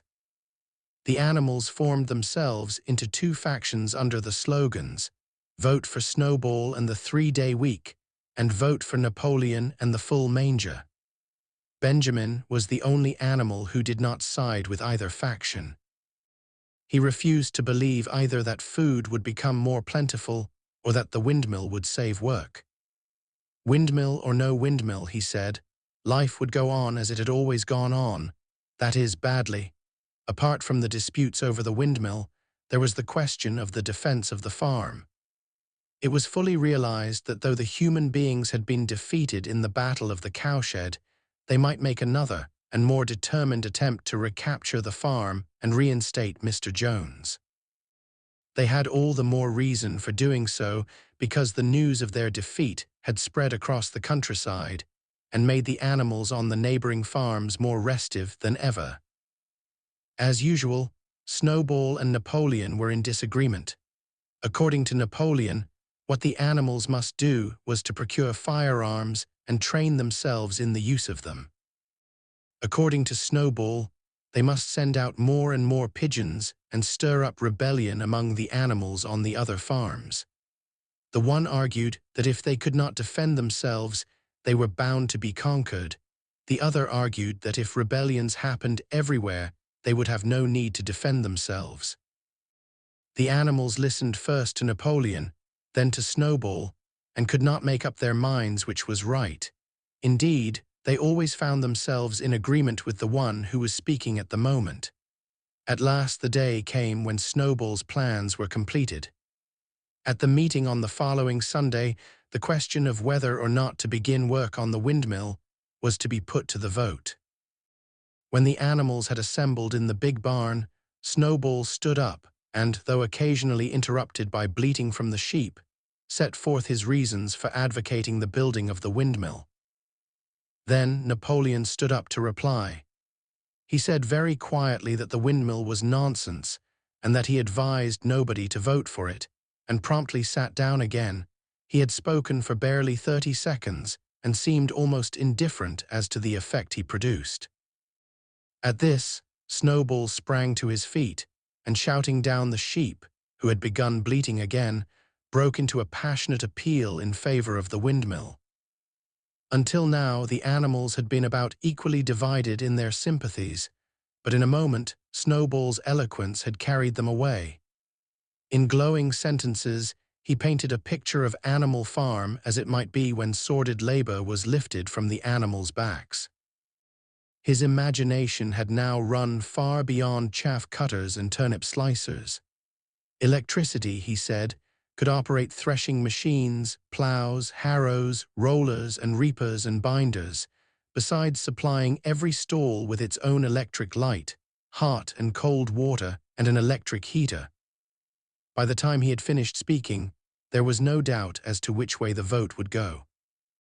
But just at this moment, Napoleon stood up and, casting a peculiar sidelong look at Snowball, uttered a high-pitched whimper of a kind no one had ever heard him utter before. At this, there was a terrible baying sound outside, and 9 enormous dogs wearing brass-studded collars came bounding into the barn. They dashed straight for Snowball, who only sprang from his place just in time to escape their snapping jaws. In a moment, he was out of the door and they were after him. Too amazed and frightened to speak, all the animals crowded through the door to watch the chase. Snowball was racing across the long pasture that led to the road. He was running as only a pig can run, but the dogs were close on his heels. Suddenly he slipped, and it seemed certain that they had him. Then he was up again, running faster than ever. Then the dogs were gaining on him again. One of them all but closed his jaws on Snowball's tail, but Snowball whisked it free just in time. Then he put on an extra spurt, and with a few inches to spare, slipped through a hole in the hedge and was seen no more. Silent and terrified, the animals crept back into the barn. In a moment the dogs came bounding back. At first no one had been able to imagine where these creatures came from, but the problem was soon solved. They were the puppies whom Napoleon had taken away from their mothers and reared privately. Though not yet full grown, they were huge dogs, and as fierce-looking as wolves. They kept close to Napoleon. It was noticed that they wagged their tails to him in the same way as the other dogs had been used to do to Mr. Jones. Napoleon, with the dogs following him, now mounted on to the raised portion of the floor where Major had previously stood to deliver his speech. He announced that from now on the Sunday morning meetings would come to an end. They were unnecessary, he said, and wasted time. In future, all questions relating to the working of the farm would be settled by a special committee of pigs, presided over by himself. These would meet in private and afterwards communicate their decisions to the others. The animals would still assemble on Sunday mornings to salute the flag, sing beasts of England, and receive their orders for the week, but there would be no more debates. In spite of the shock that Snowball's expulsion had given them, the animals were dismayed by this announcement. Several of them would have protested if they could have found the right arguments. Even Boxer was vaguely troubled. He set his ears back, shook his forelock several times, and tried hard to marshal his thoughts, but in the end he could not think of anything to say. Some of the pigs themselves, however, were more articulate. 4 young porkers in the front row uttered shrill squeals of disapproval, and all 4 of them sprang to their feet and began speaking at once. But suddenly, the dogs sitting round Napoleon let out deep, menacing growls, and the pigs fell silent and sat down again. Then the sheep broke out into a tremendous bleating of 4 legs good, 2 legs bad, which went on for nearly a quarter of an hour and put an end to any chance of discussion. Afterwards, Squealer was sent round the farm to explain the new arrangement to the others. "Comrades," he said, "I trust that every animal here appreciates the sacrifice that Comrade Napoleon has made in taking this extra labor upon himself. Do not imagine, comrades, that leadership is a pleasure. On the contrary, it is a deep and heavy responsibility. No one believes more firmly than Comrade Napoleon that all animals are equal. He would be only too happy to let you make your decisions for yourselves. But sometimes you might make the wrong decisions, comrades, and then where should we be? Suppose you had decided to follow Snowball with his moonshine of windmills, Snowball who, as we now know, was no better than a criminal, "He fought bravely at the Battle of the Cowshed," said somebody. "Bravery is not enough," said Squealer. "Loyalty and obedience are more important. And as to the Battle of the Cowshed, I believe the time will come when we shall find that Snowball's part in it was much exaggerated. Discipline, comrades, iron discipline. That is the watchword for today. One false step and our enemies would be upon us. Surely, comrades, you do not want Jones back." Once again, this argument was unanswerable. Certainly the animals did not want Jones back. If the holding of debates on Sunday mornings was liable to bring him back, then the debates must stop. Boxer, who had now had time to think things over, voiced the general feeling by saying, "If Comrade Napoleon says it, it must be right." And from then on, he adopted the maxim, "Napoleon is always right," in addition to his private motto of "I will work harder." By this time, the weather had broken and the spring ploughing had begun. The shed where Snowball had drawn his plans of the windmill had been shut up, and it was assumed that the plans had been rubbed off the floor. Every Sunday morning at 10 o'clock, the animals assembled in the big barn to receive their orders for the week. The skull of old Major, now clean of flesh, had been disinterred from the orchard and set up on a stump at the foot of the flagstaff, beside the gun. After the hoisting of the flag, the animals were required to file past the skull in a reverent manner before entering the barn. Nowadays they did not sit all together as they had done in the past. Napoleon, with Squealer and another pig named Minimus, who had a remarkable gift for composing songs and poems, sat on the front of the raised platform, with the 9 young dogs forming a semicircle round them and the other pigs sitting behind. The rest of the animals sat facing them in the main body of the barn. Napoleon read out the orders for the week in a gruff, soldierly style, and after a single singing of Beasts of England, all the animals dispersed. On the 3rd Sunday after Snowball's expulsion, the animals were somewhat surprised to hear Napoleon announce that the windmill was to be built after all. He did not give any reason for having changed his mind, but merely warned the animals that this extra task would mean very hard work. It might even be necessary to reduce their rations. The plans, however, had all been prepared, down to the last detail. A special committee of pigs had been at work upon them for the past 3 weeks. The building of the windmill, with various other improvements, was expected to take 2 years. That evening Squealer explained privately to the other animals that Napoleon had never in reality been opposed to the windmill. On the contrary, it was he who had advocated it in the beginning, and the plan which Snowball had drawn on the floor of the incubator shed had actually been stolen from among Napoleon's papers. The windmill was, in fact, Napoleon's own creation. Why then, asked somebody, had he spoken so strongly against it? Here Squealer looked very sly. That, he said, was Comrade Napoleon's cunning. He had seemed to oppose the windmill simply as a maneuver to get rid of Snowball, who was a dangerous character and a bad influence. Now that Snowball was out of the way, the plan could go forward without his interference. This, said Squealer, was something called tactics. He repeated a number of times, "Tactics, comrades, tactics," skipping round and whisking his tail with a merry laugh. The animals were not certain what the word meant, but Squealer spoke so persuasively, and the 3 dogs who happened to be with him growled so threateningly that they accepted his explanation without further questions. Chapter 6.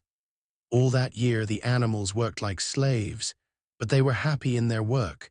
They grudged no effort or sacrifice, well aware that everything that they did was for the benefit of themselves and those of their kind who would come after them, and not for a pack of idle, thieving human beings. Throughout the spring and summer they worked a 60-hour week, and in August Napoleon announced that there would be work on Sunday afternoons as well. This work was strictly voluntary, but any animal who absented himself from it would have his rations reduced by half. Even so, it was found necessary to leave certain tasks undone. The harvest was a little less successful than in the previous year, and 2 fields which should have been sown with roots in the early summer were not sown because the ploughing had not been completed early enough. It was possible to foresee that the coming winter would be a hard one. The windmill presented unexpected difficulties. There was a good quarry of limestone on the farm, and plenty of sand and cement had been found in one of the outhouses, so that all the materials for building were at hand. But the problem the animals could not at first solve was how to break up the stone into pieces of suitable size. There seemed no way of doing this except with picks and crowbars, which no animal could use, because no animal could stand on his hind legs. Only after weeks of vain effort did the right idea occur to somebody, namely, to utilize the force of gravity. Huge boulders, far too big to be used as they were lying all over the bed of the quarry. The animals lashed ropes round these, and then all together, cows, horses, sheep, any animal that could lay hold of the rope, even the pigs sometimes joined in at critical moments. They dragged them with desperate slowness up the slope to the top of the quarry, where they were toppled over the edge, to shatter to pieces below. Transporting the stone when it was once broken was comparatively simple. The horses carried it off in cartloads, the sheep dragged single blocks, even Muriel and Benjamin yoked themselves into an old governess cart and did their share. By late summer, a sufficient store of stone had accumulated, and then the building began under the superintendence of the pigs. But it was a slow, laborious process. Frequently, it took a whole day of exhausting effort to drag a single boulder to the top of the quarry, and sometimes when it was pushed over the edge, it failed to break. Nothing could have been achieved without Boxer, whose strength seemed equal to that of all the rest of the animals put together. When the boulder began to slip, and the animals cried out in despair at finding themselves dragged down the hill, it was always Boxer who strained himself against the rope and brought the boulder to a stop. To see him toiling up the slope inch by inch, his breath coming fast, the tips of his hoofs clawing at the ground and his great sides matted with sweat, filled everyone with admiration. Clover warned him sometimes to be careful not to overstrain himself, but Boxer would never listen to her. His 2 slogans, "I will work harder" and "Napoleon is always right," seemed to him a sufficient answer to all problems. He had made arrangements with the cockerel to call him 3/4 of an hour earlier in the mornings instead of half an hour. And in his spare moments, of which there were not many nowadays, he would go alone to the quarry, collect a load of broken stone, and drag it down to the site of the windmill unassisted. The animals were not badly off throughout that summer, in spite of the hardness of their work. If they had no more food than they had had in Jones's day, at least they did not have less. The advantage of only having to feed themselves, and not having to support 5 extravagant human beings as well, was so great that it would have taken a lot of failures to outweigh it. And in many ways, the animal method of doing things was more efficient and saved labor. Such jobs as weeding, for instance, could be done with a thoroughness impossible to human beings. And again, since no animal now stole, it was unnecessary to fence off pasture from arable land, which saved a lot of labor on the upkeep of hedges and gates. Nevertheless, as the summer wore on, various unforeseen shortages began to make themselves felt. There was need of paraffin oil, nails, string, dog biscuits, and iron for the horses' shoes, none of which could be produced on the farm. Later, there would also be need for seeds and artificial manures, besides various tools and, finally, the machinery for the windmill. How these were to be procured, no one was able to imagine. One Sunday morning, when the animals assembled to receive their orders, Napoleon announced that he had decided upon a new policy. From now onwards, Animal Farm would engage in trade with the neighboring farms, not, of course, for any commercial purpose, but simply in order to obtain certain materials which were urgently necessary. The needs of the windmill must override everything else, he said. He was therefore making arrangements to sell a stack of hay and part of the current year's wheat crop, and later on, if more money were needed, it would have to be made up by the sale of eggs, for which there was always a market in Willingdon. The hens, said Napoleon, should welcome this sacrifice as their own special contribution towards the building of the windmill. Once again, the animals were conscious of a vague uneasiness. Never to have any dealings with human beings, never to engage in trade, never to make use of money, had not these been among the earliest resolutions passed at that first triumphant meeting after Jones was expelled? All the animals remembered passing such resolutions, or at least they thought that they remembered it. The 4 young pigs who had protested when Napoleon abolished the meetings raised their voices timidly, but they were promptly silenced by a tremendous growling from the dogs. Then, as usual, the sheep broke into 4 legs good, 2 legs bad, and the momentary awkwardness was smoothed over. Finally, Napoleon raised his trotter for silence and announced that he had already made all the arrangements. There would be no need for any of the animals to come in contact with human beings, which would clearly be most undesirable. He intended to take the whole burden upon his own shoulders. A Mr. Whymper, a solicitor living in Willingdon, had agreed to act as intermediary between Animal Farm and the outside world, and would visit the farm every Monday morning to receive his instructions. Napoleon ended his speech with his usual cry of "Long live Animal Farm," and after the singing of Beasts of England, the animals were dismissed. Afterwards, Squealer made a round of the farm and set the animals' minds at rest. He assured them that the resolution against engaging in trade and using money had never been passed, or even suggested. It was pure imagination, probably traceable in the beginning to lies circulated by Snowball. A few animals still felt faintly doubtful, but Squealer asked them shrewdly, "Are you certain that this is not something that you have dreamed, comrades? Have you any record of such a resolution? Is it written down anywhere?" And since it was certainly true that nothing of the kind existed in writing, the animals were satisfied that they had been mistaken. Every Monday Mr. Whymper visited the farm as had been arranged.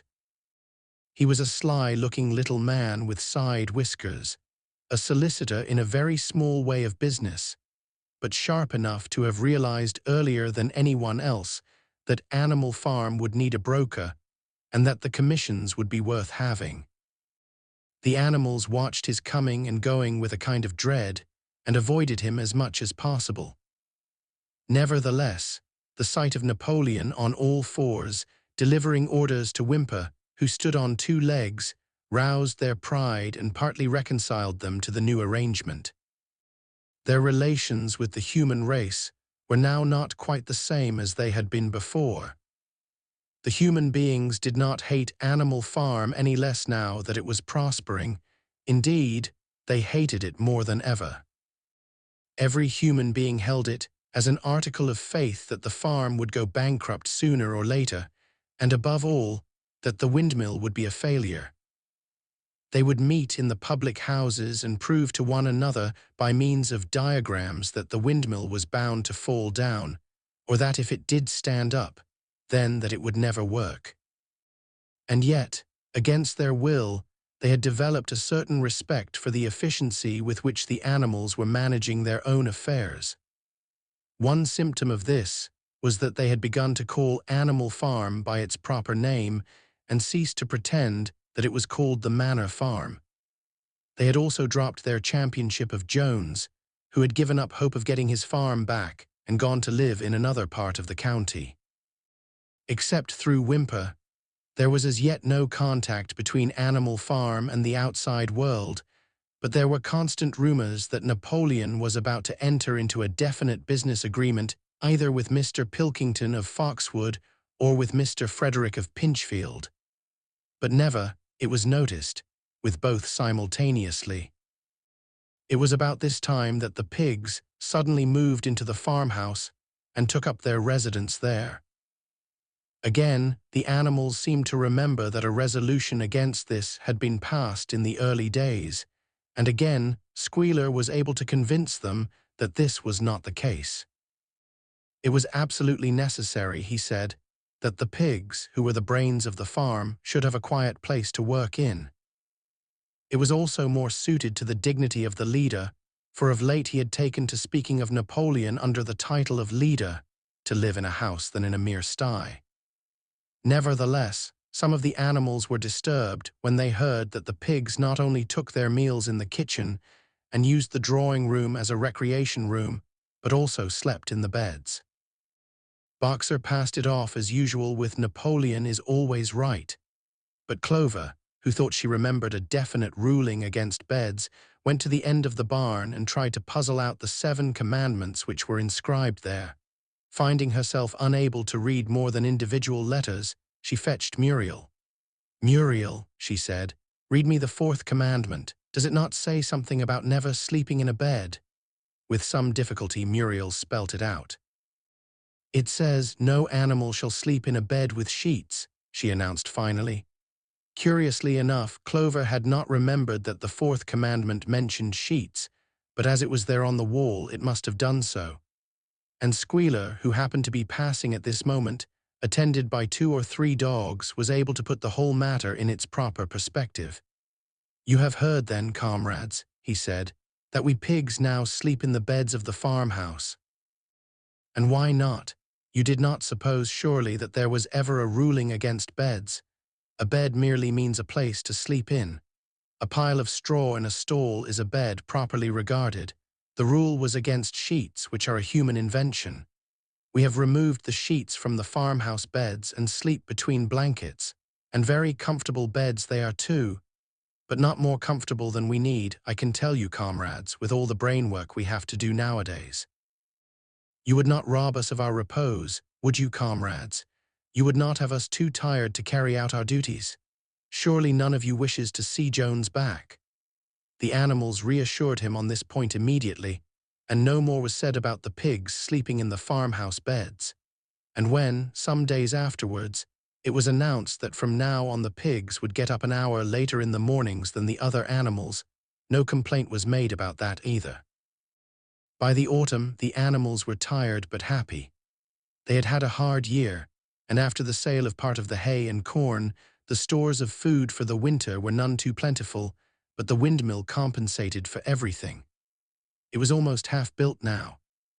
After the harvest, there was a stretch of clear, dry weather, and the animals toiled harder than ever, thinking it well worth while to plod to and fro all day with blocks of stone if by doing so they could raise the walls another foot.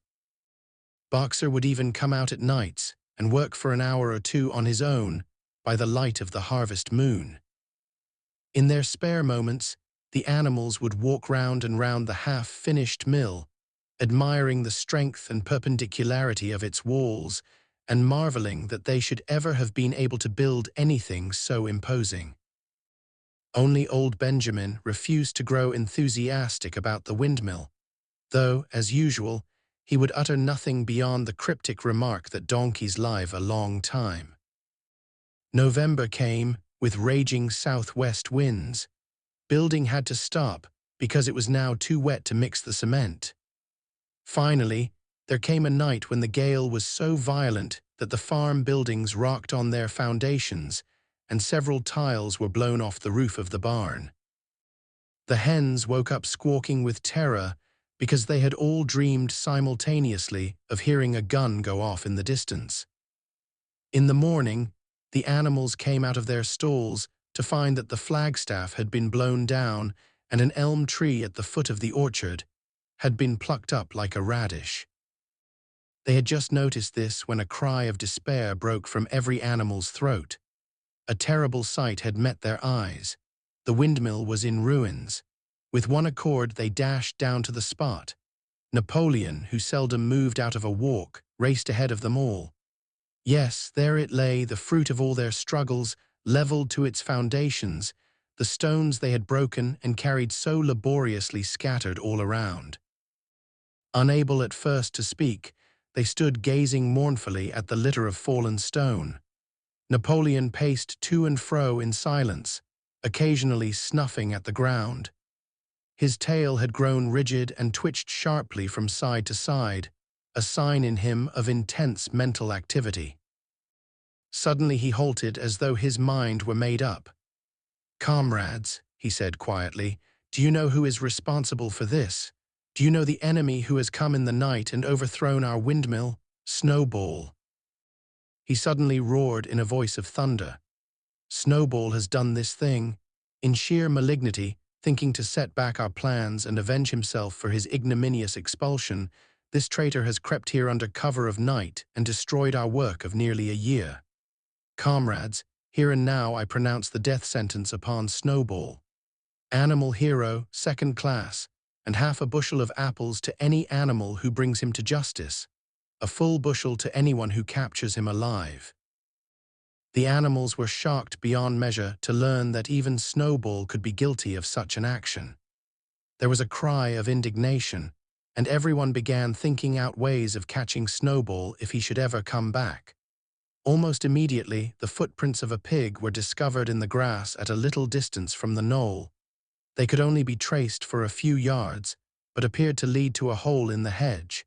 Napoleon snuffed deeply at them and pronounced them to be Snowball's. He gave it as his opinion that Snowball had probably come from the direction of Foxwood Farm. "No more delays, comrades," cried Napoleon when the footprints had been examined. "There is work to be done.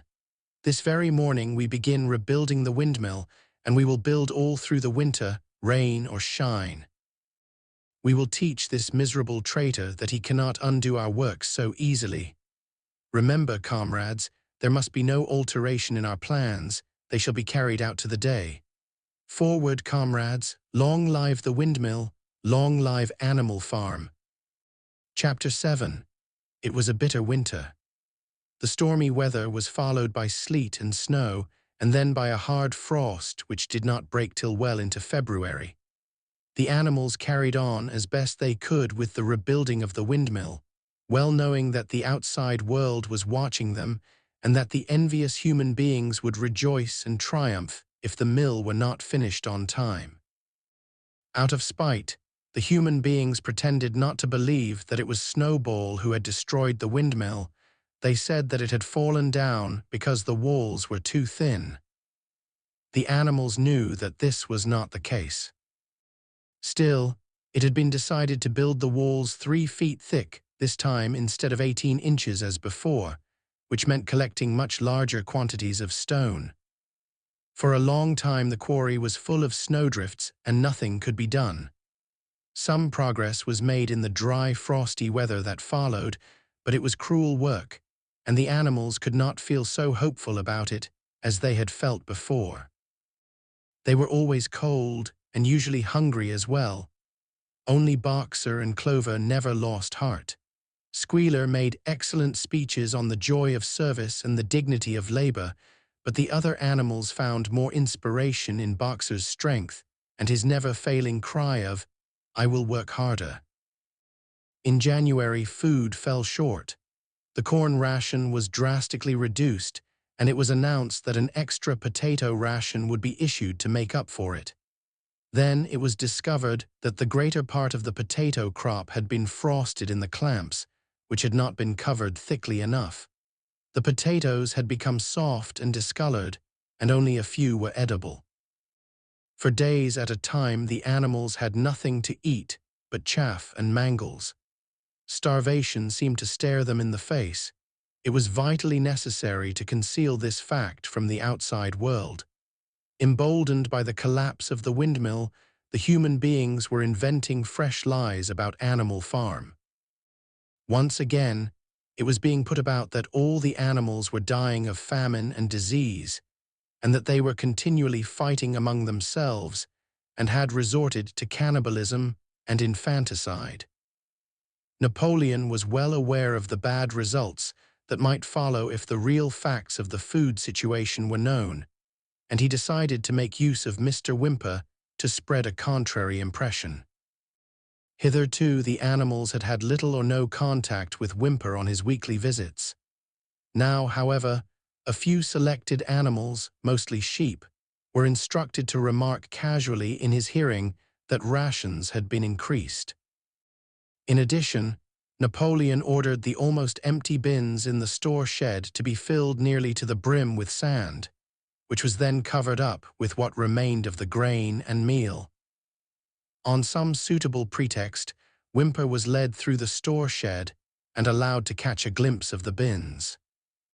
He was deceived and continued to report to the outside world that there was no food shortage on Animal Farm. Nevertheless, towards the end of January, it became obvious that it would be necessary to procure some more grain from somewhere. In these days, Napoleon rarely appeared in public, but spent all his time in the farmhouse, which was guarded at each door by fierce-looking dogs.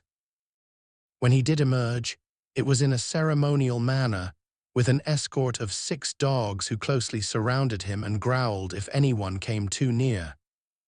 Frequently, he did not even appear on Sunday mornings, but issued his orders through one of the other pigs, usually Squealer.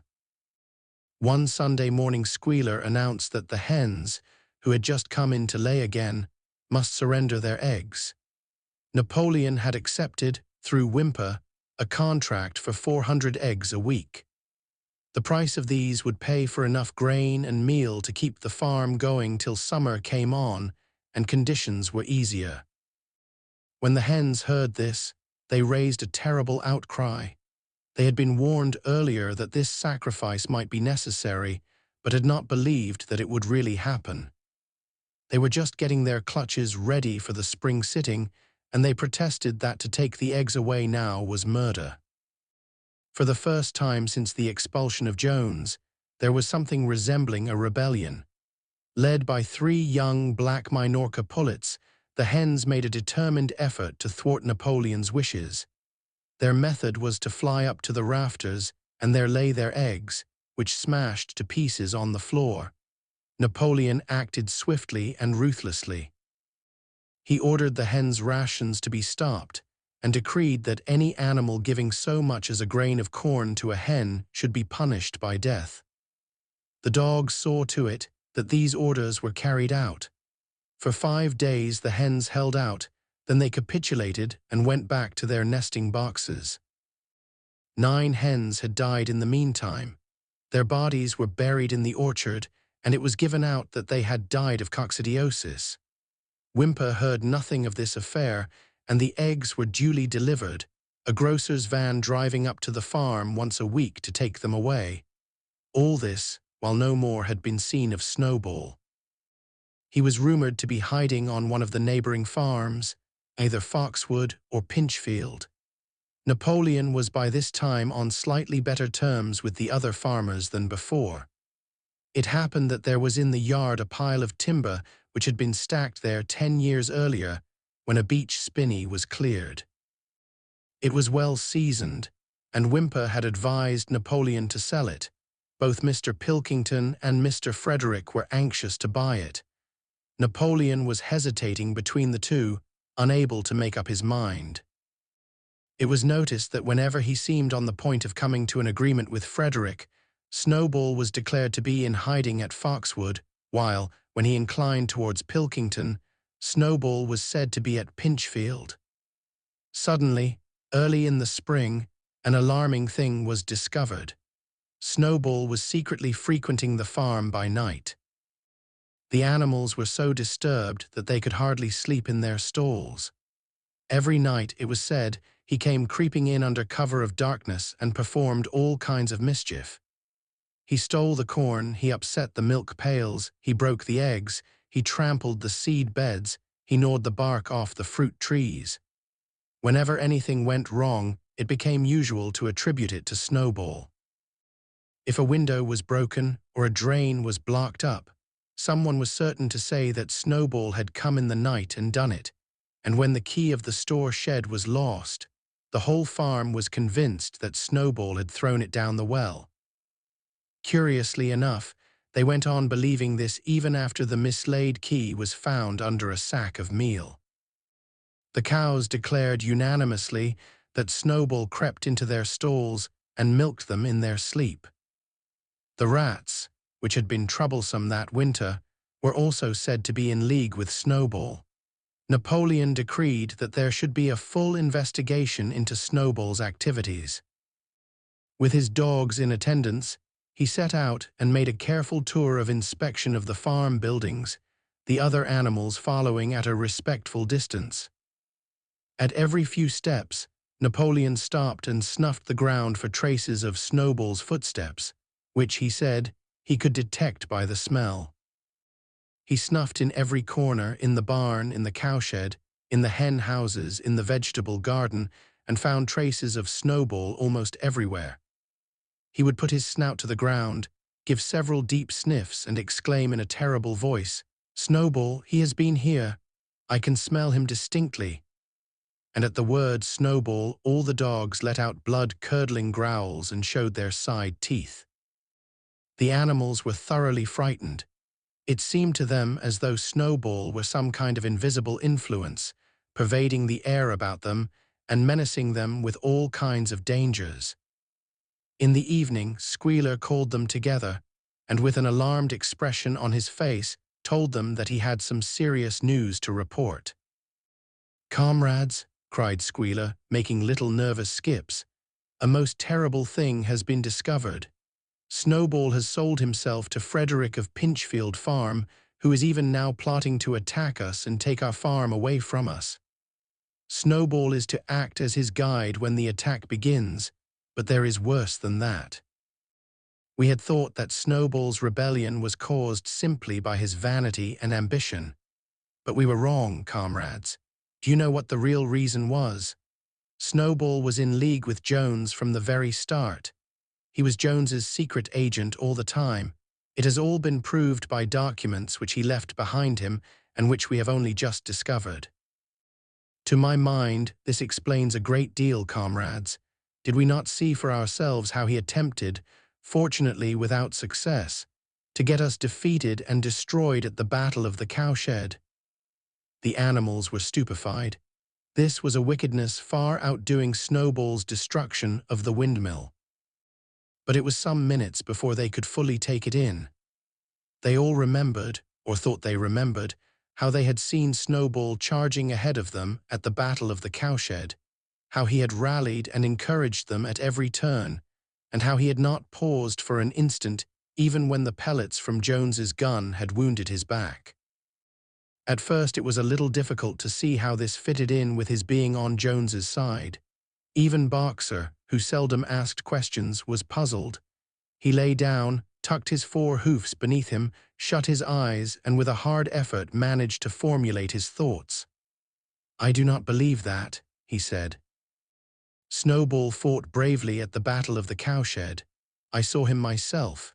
Did we not give him Animal Hero First Class immediately afterwards?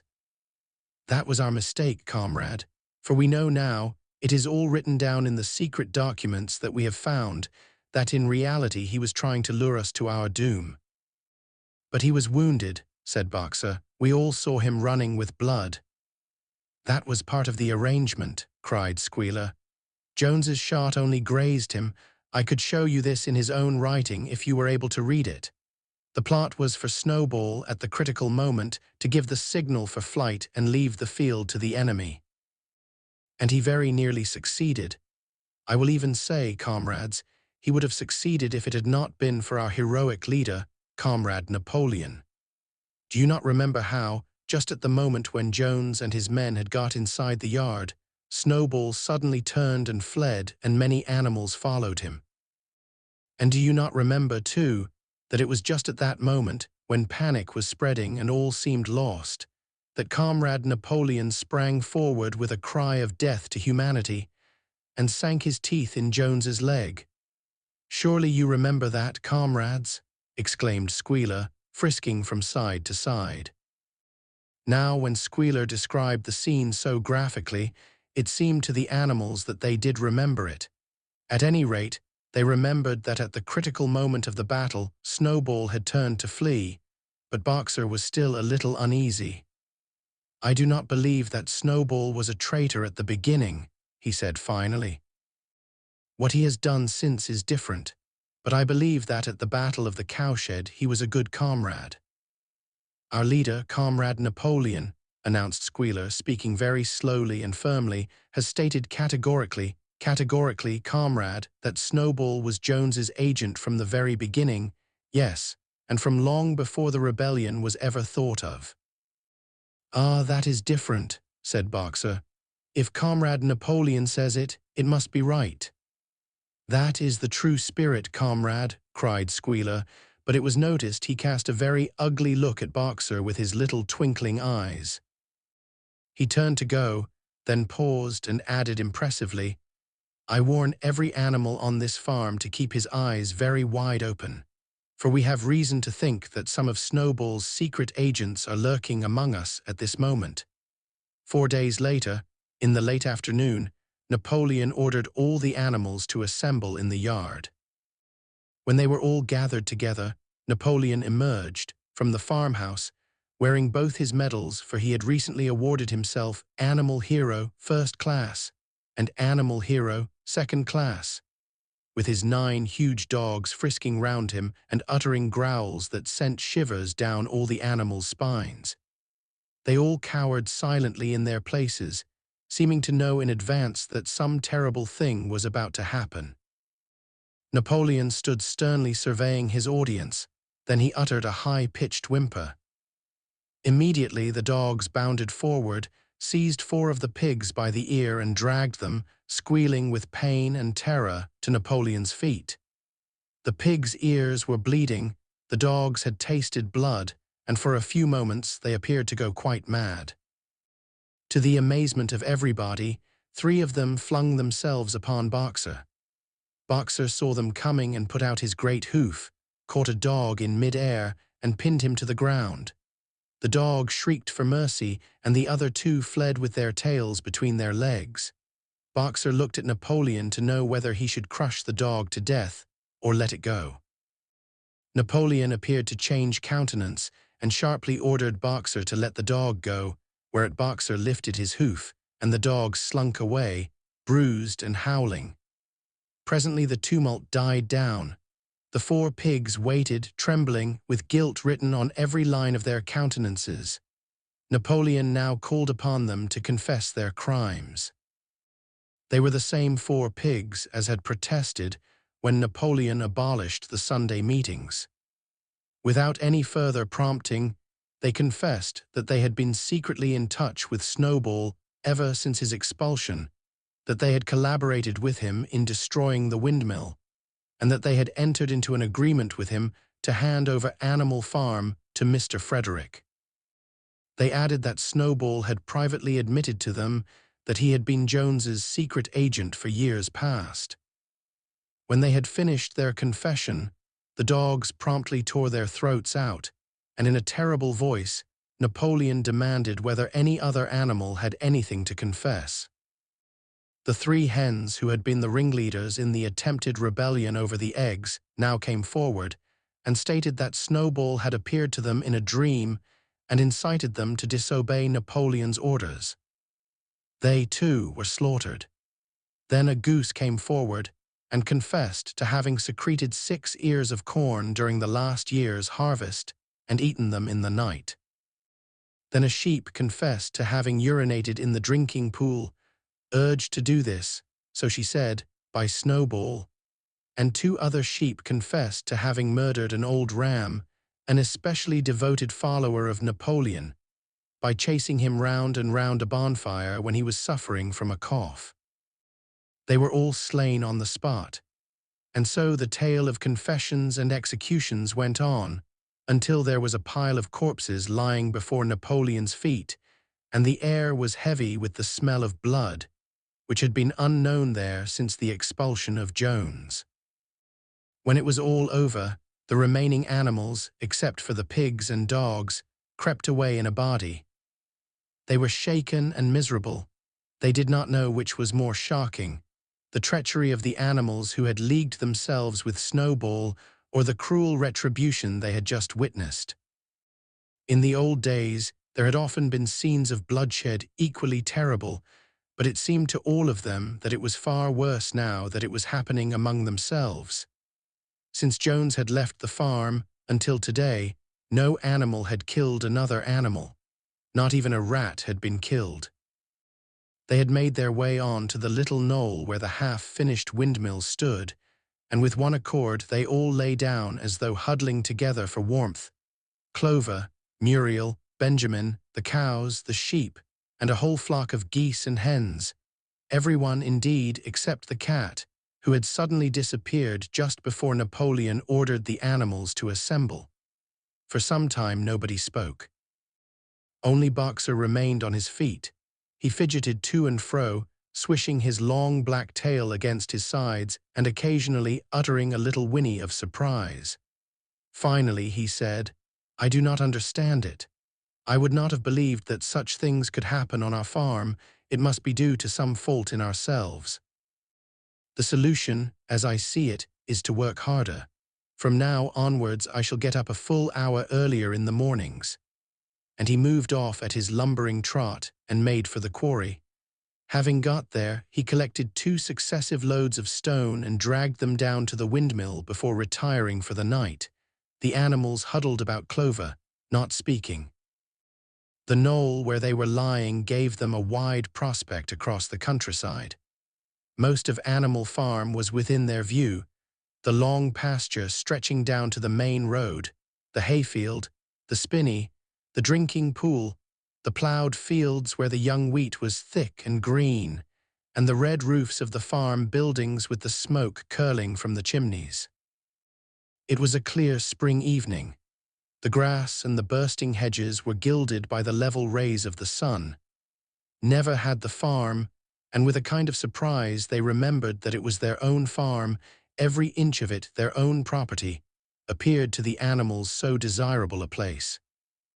As Clover looked down the hillside, her eyes filled with tears.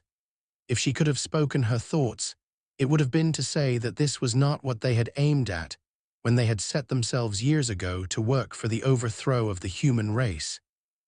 These scenes of terror and slaughter were not what they had looked forward to on that night when old Major first stirred them to rebellion.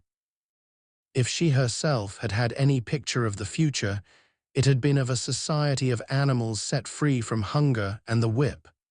All equal, each working according to his capacity, the strong protecting the weak, as she had protected the lost brood of ducklings with her foreleg on the night of Major's speech.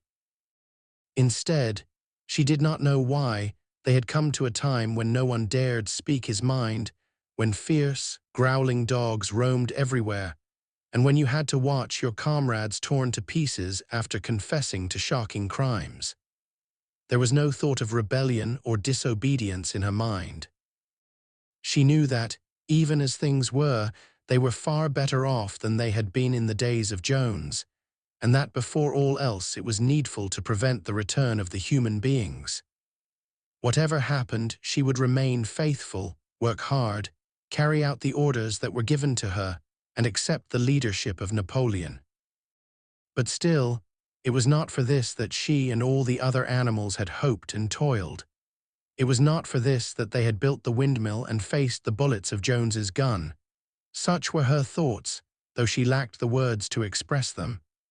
At last, feeling this to be in some way a substitute for the words she was unable to find, she began to sing Beasts of England. The other animals sitting round her took it up, and they sang it 3 times over, very tunefully, but slowly and mournfully, in a way they had never sung it before. They had just finished singing it for the 3rd time when Squealer, attended by 2 dogs, approached them with the air of having something important to say. He announced that, by a special decree of Comrade Napoleon, Beasts of England had been abolished. From now onwards it was forbidden to sing it. The animals were taken aback. "Why," cried Muriel. "It is no longer needed, comrade," said Squealer stiffly. "Beasts of England was the song of the rebellion." But the rebellion is now completed. The execution of the traitors this afternoon was the final act. The enemy, both external and internal, has been defeated.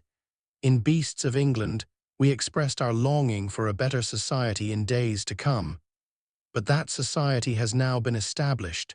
Clearly, this song has no longer any purpose. Frightened though they were, some of the animals might possibly have protested, but at this moment the sheep set up their usual bleating of 4 legs good, 2 legs bad, which went on for several minutes and put an end to the discussion. So Beasts of England was heard no more. In its place Minimus, the poet, had composed another song which began, Animal Farm, never through me shalt thou come to harm. And this was sung every Sunday morning after the hoisting of the flag. But somehow neither the words nor the tune ever seemed to the animals to come up to Beasts of England. Chapter 8. A few days later, when the terror caused by the executions had died down, some of the animals remembered, or thought they remembered, that the 6th commandment decreed, "No animal shall kill any other animal." And though no one cared to mention it in the hearing of the pigs or the dogs, it was felt that the killings which had taken place did not square with this. Clover asked Benjamin to read her the 6th commandment, and when Benjamin, as usual, said that he refused to meddle in such matters, she fetched Muriel. Muriel read the commandment for her. It ran, "No animal shall kill any other animal without cause." Somehow or other, the last 2 words had slipped out of the animal's memory. But they saw now that the commandment had not been violated, for clearly there was good reason for killing the traitors who had leagued themselves with Snowball. Throughout the year, the animals worked even harder than they had worked in the previous year.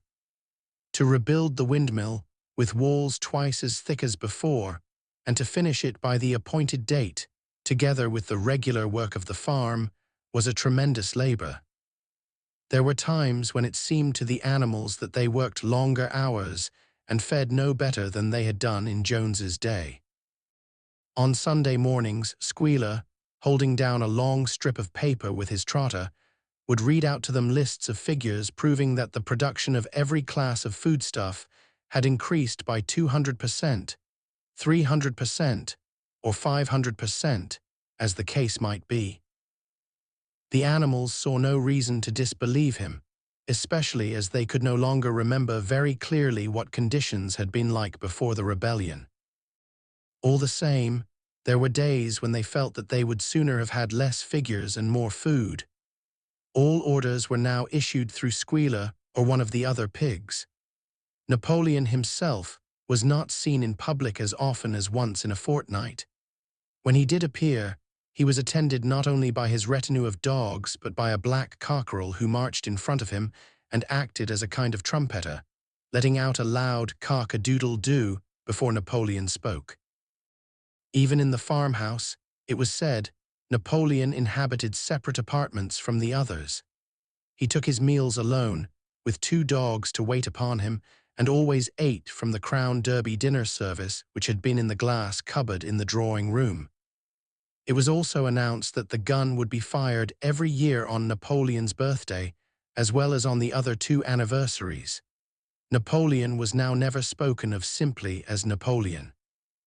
He was always referred to in formal style as our leader, Comrade Napoleon, and the pigs liked to invent for him such titles as Father of all animals, Terror of mankind, Protector of the sheepfold, Duckling's friend, and the like.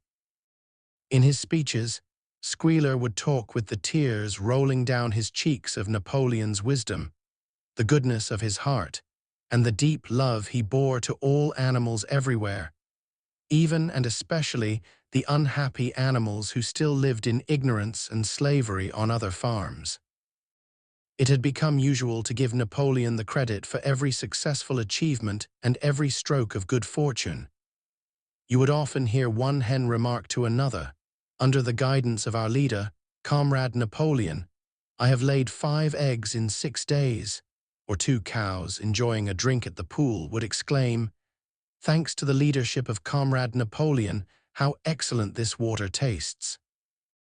The general feeling on the farm was well expressed in a poem entitled Comrade Napoleon, which was composed by Minimus, and which ran as follows: Friend of the fatherless, fountain of happiness, Lord of the swill bucket. Oh, how my soul is on fire when I gaze at thy calm and commanding eye, like the sun in the sky, Comrade Napoleon. Thou art the giver of all that thy creatures love, full belly twice a day, clean straw to roll upon. Every beast, great or small, sleeps at peace in his stall. Thou watchest over all, Comrade Napoleon. Had I a sucking pig, ere he had grown as big even as a pint bottle or as a rolling pin, he should have learned to be faithful and true to thee. Yes, his first squeak should be Comrade Napoleon. Napoleon approved of this poem and caused it to be inscribed on the wall of the big barn at the opposite end from the 7 Commandments. It was surmounted by a portrait of Napoleon in profile, executed by Squealer in white paint. Meanwhile, through the agency of Whymper, Napoleon was engaged in complicated negotiations with Frederick and Pilkington. The pile of timber was still unsold. Of the two, Frederick was the more anxious to get hold of it, but he would not offer a reasonable price. At the same time, there were renewed rumors that Frederick and his men were plotting to attack Animal Farm and to destroy the windmill, the building of which had aroused furious jealousy in him. Snowball was known to be still skulking on Pinchfield Farm. In the middle of the summer, the animals were alarmed to hear that 3 hens had come forward and confessed that, inspired by Snowball, they had entered into a plot to murder Napoleon. They were executed immediately, and fresh precautions for Napoleon's safety were taken. 4 dogs guarded his bed at night, 1 at each corner, and a young pig named Pink-Eye was given the task of tasting all his food before he ate it, lest it should be poisoned. At about the same time, it was given out that Napoleon had arranged to sell the pile of timber to Mr. Pilkington. He was also going to enter into a regular agreement for the exchange of certain products between Animal Farm and Foxwood. The relations between Napoleon and Pilkington, though they were only conducted through Whymper, were now almost friendly. The animals distrusted Pilkington as a human being, but greatly preferred him to Frederick, whom they both feared and hated. As the summer wore on and the windmill neared completion, the rumors of an impending treacherous attack grew stronger and stronger. Frederick, it was said, intended to bring against them 20 men, all armed with guns, and he had already bribed the magistrates and police, so that if he could once get hold of the title deeds of Animal Farm, they would ask no questions. Moreover, terrible stories were leaking out from Pinchfield about the cruelties that Frederick practiced upon his animals. He had flogged an old horse to death, he starved his cows, he had killed a dog by throwing it into the furnace, he amused himself in the evenings by making cocks fight with splinters of razor blade tied to their spurs. The animals' blood boiled with rage when they heard of these things being done to their comrades, and sometimes they clamored to be allowed to go out in a body and attack Pinchfield Farm, drive out the humans, and set the animals free. But Squealer counseled them to avoid rash actions and trust in Comrade Napoleon's strategy. Nevertheless, feeling against Frederick continued to run high. One Sunday morning, Napoleon appeared in the barn and explained that he had never at any time contemplated selling the pile of timber to Frederick. He considered it beneath his dignity, he said, to have dealings with scoundrels of that description. The pigeons who were still sent out to spread tidings of the rebellion were forbidden to set foot anywhere on Foxwood, and were also ordered to drop their former slogan of death to humanity in favor of death to Frederick. In the late summer, yet another of Snowball's machinations was laid bare. The wheat crop was full of weeds, and it was discovered that on one of his nocturnal visits, Snowball had mixed weed seeds with the seed corn. A gander who had been privy to the plot had confessed his guilt to Squealer and immediately committed suicide by swallowing deadly nightshade berries. The animals now also learned that Snowball had never, as many of them had believed hitherto, received the Order of Animal Hero, First Class. This was merely a legend which had been spread some time after the Battle of the Cowshed by Snowball himself. So far from being decorated, he had been censured for showing cowardice in the battle. Once again, some of the animals heard this with a certain bewilderment, but Squealer was soon able to convince them that their memories had been at fault. In the autumn, by a tremendous, exhausting effort, for the harvest had to be gathered at almost the same time, the windmill was finished. The machinery had still to be installed, and Whymper was negotiating the purchase of it, but the structure was completed.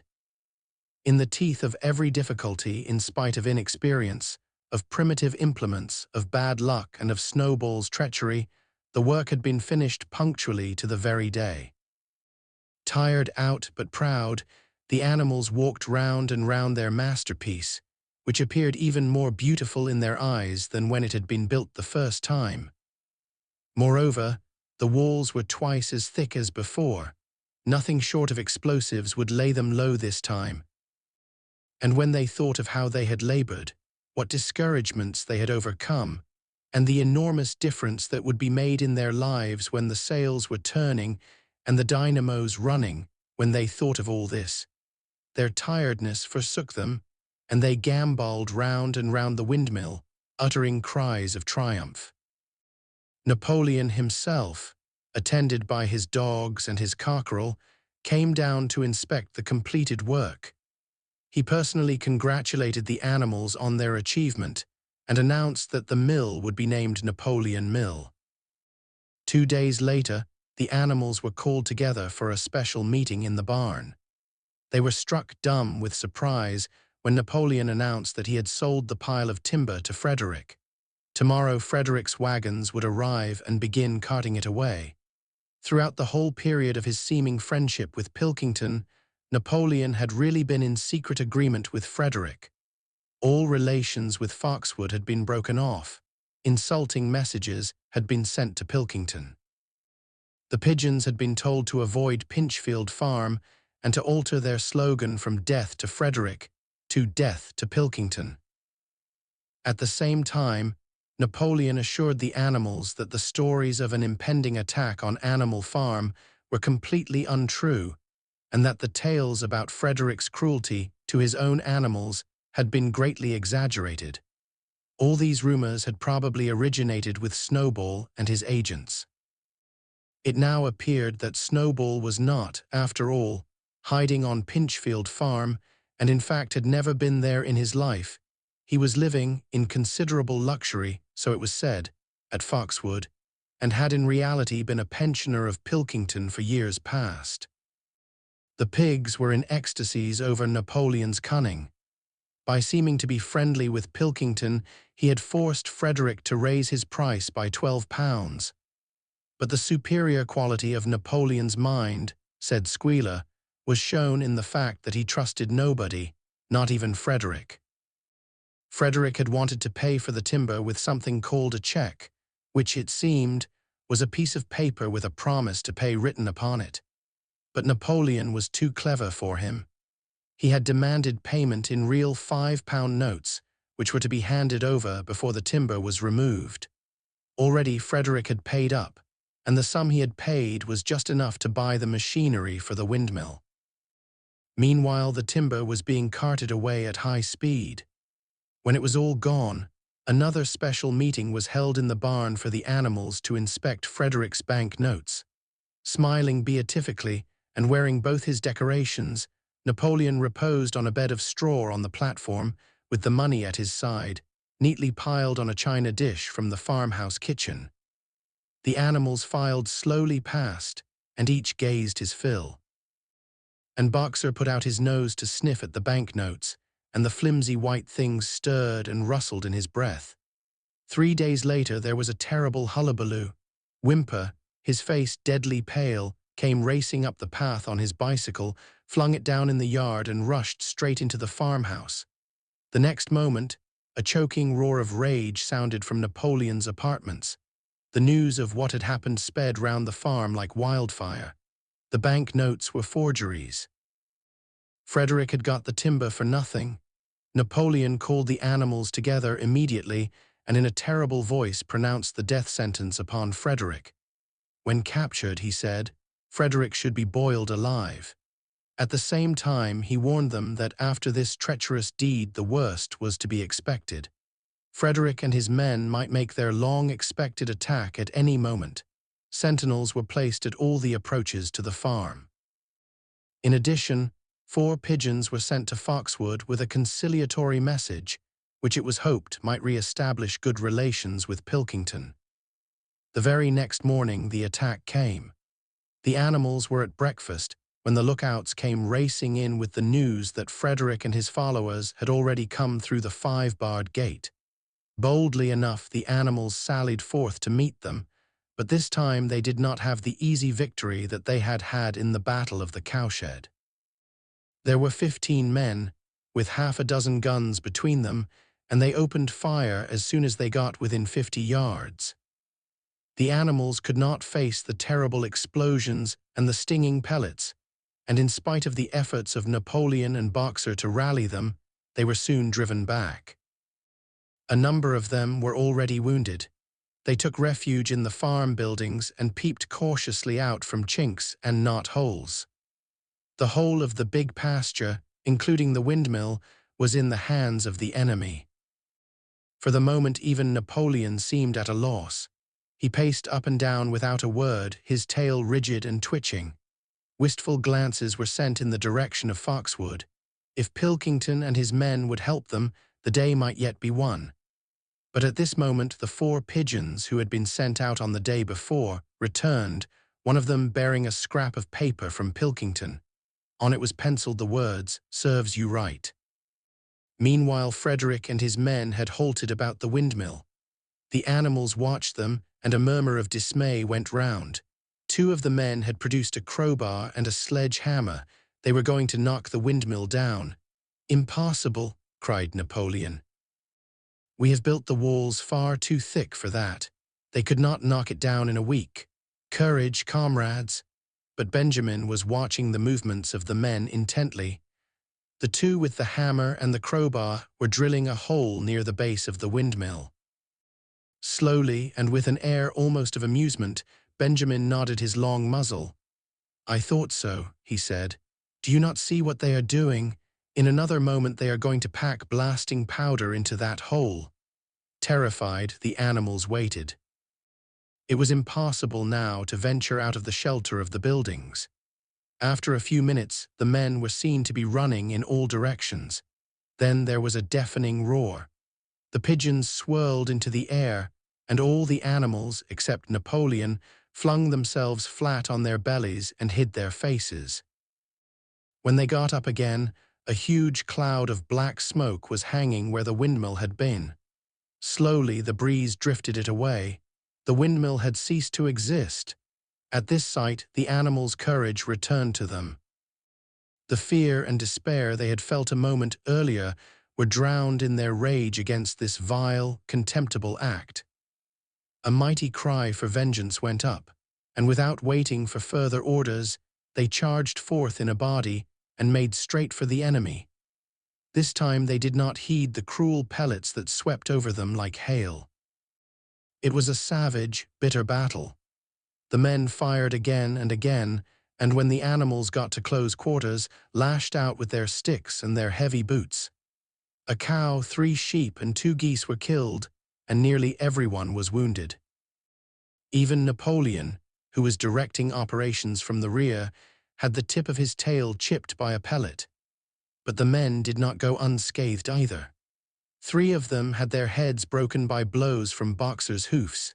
Another was gored in the belly by a cow's horn. Another had his trousers nearly torn off by Jessie and Bluebell. And when the 9 dogs of Napoleon's own bodyguard, whom he had instructed to make a detour under cover of the hedge, suddenly appeared on the men's flank, baying ferociously, panic overtook them. They saw that they were in danger of being surrounded. Frederick shouted to his men to get out while the going was good, and the next moment the cowardly enemy was running for dear life. The animals chased them right down to the bottom of the field and got in some last kicks at them as they forced their way through the thorn hedge. They had won, but they were weary and bleeding. Slowly they began to limp back towards the farm. The sight of their dead comrades stretched upon the grass moved some of them to tears, and for a little while they halted in sorrowful silence at the place where the windmill had once stood. Yes, it was gone. Almost the last trace of their labor was gone. Even the foundations were partially destroyed, and in rebuilding it, they could not this time, as before, make use of the fallen stones. This time the stones had vanished too. The force of the explosion had flung them to distances of hundreds of yards. It was as though the windmill had never been. As they approached the farm, Squealer, who had unaccountably been absent during the fighting, came skipping towards them, whisking his tail and beaming with satisfaction. And the animals heard, from the direction of the farm buildings, the solemn booming of a gun. "What is that gun firing for?" said Boxer. "To celebrate our victory," cried Squealer. "What victory?" said Boxer. His knees were bleeding, he had lost a shoe and split his hoof, and a dozen pellets had lodged themselves in his hind leg. "What victory, comrade? Have we not driven the enemy off our soil, the sacred soil of Animal Farm? But they have destroyed the windmill, and we had worked on it for 2 years. What matter? We will build another windmill. We will build 6 windmills if we feel like it. You do not appreciate, comrade, the mighty thing that we have done. The enemy was in occupation of this very ground that we stand upon. And now, thanks to the leadership of Comrade Napoleon, we have won every inch of it back again." "Then we have won back what we had before," said Boxer. "That is our victory," said Squealer. They limped into the yard. The pellets under the skin of Boxer's legs smarted painfully. He saw ahead of him the heavy labor of rebuilding the windmill from the foundations, and already in imagination he braced himself for the task. But for the first time it occurred to him that he was 11 years old, and that perhaps his great muscles were not quite what they had once been. But when the animals saw the green flag flying and heard the gun firing again, 7 times it was fired in all, and heard the speech that Napoleon made, congratulating them on their conduct, it did seem to them, after all, that they had won a great victory. The animals slain in the battle were given a solemn funeral. Boxer and Clover pulled the wagon which served as a hearse, and Napoleon himself walked at the head of the procession. 2 whole days were given over to celebrations. There were songs, speeches, and more firing of the gun, and a special gift of an apple was bestowed on every animal, with 2 ounces of corn for each bird and 3 biscuits for each dog. It was announced that the battle would be called the Battle of the Windmill, and that Napoleon had created a new decoration, the Order of the Green Banner, which he had conferred upon himself. In the general rejoicings, the unfortunate affair of the banknotes was forgotten. It was a few days later than this that the pigs came upon a case of whiskey in the cellars of the farmhouse. It had been overlooked at the time when the house was first occupied. That night there came from the farmhouse the sound of loud singing, in which, to everyone's surprise, the strains of Beasts of England were mixed up. At about 9:30, Napoleon, wearing an old bowler hat of Mr. Jones's, was distinctly seen to emerge from the back door, gallop rapidly round the yard, and disappear indoors again. But in the morning, a deep silence hung over the farmhouse. Not a pig appeared to be stirring. It was nearly 9 o'clock when Squealer made his appearance, walking slowly and dejectedly, his eyes dull, his tail hanging limply behind him, and with every appearance of being seriously ill. He called the animals together and told them that he had a terrible piece of news to impart. Comrade Napoleon was dying, A cry of lamentation went up. Straw was laid down outside the doors of the farmhouse, and the animals walked on tiptoe. With tears in their eyes, they asked one another what they should do if their leader were taken away from them. A rumor went round that Snowball had, after all, contrived to introduce poison into Napoleon's food. At 11 o'clock, Squealer came out to make another announcement. As his last act upon earth, Comrade Napoleon had pronounced a solemn decree: the drinking of alcohol was to be punished by death. By the evening, however, Napoleon appeared to be somewhat better, and the following morning Squealer was able to tell them that he was well on the way to recovery. By the evening of that day, Napoleon was back at work, and on the next day it was learned that he had instructed Whymper to purchase in Willingdon some booklets on brewing and distilling. A week later, Napoleon gave orders that the small paddock beyond the orchard, which it had previously been intended to set aside as a grazing ground for animals who were past work, was to be ploughed up.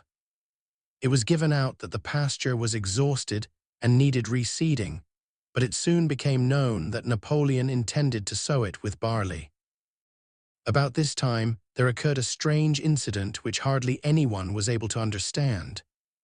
One night at about 12 o'clock, there was a loud crash in the yard, and the animals rushed out of their stalls.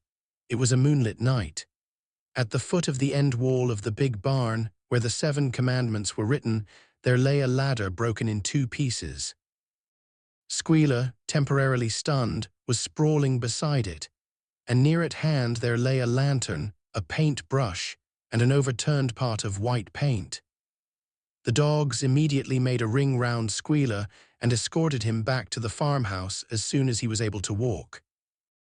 None of the animals could form any idea as to what this meant, except old Benjamin, who nodded his muzzle with a knowing air and seemed to understand, but would say nothing.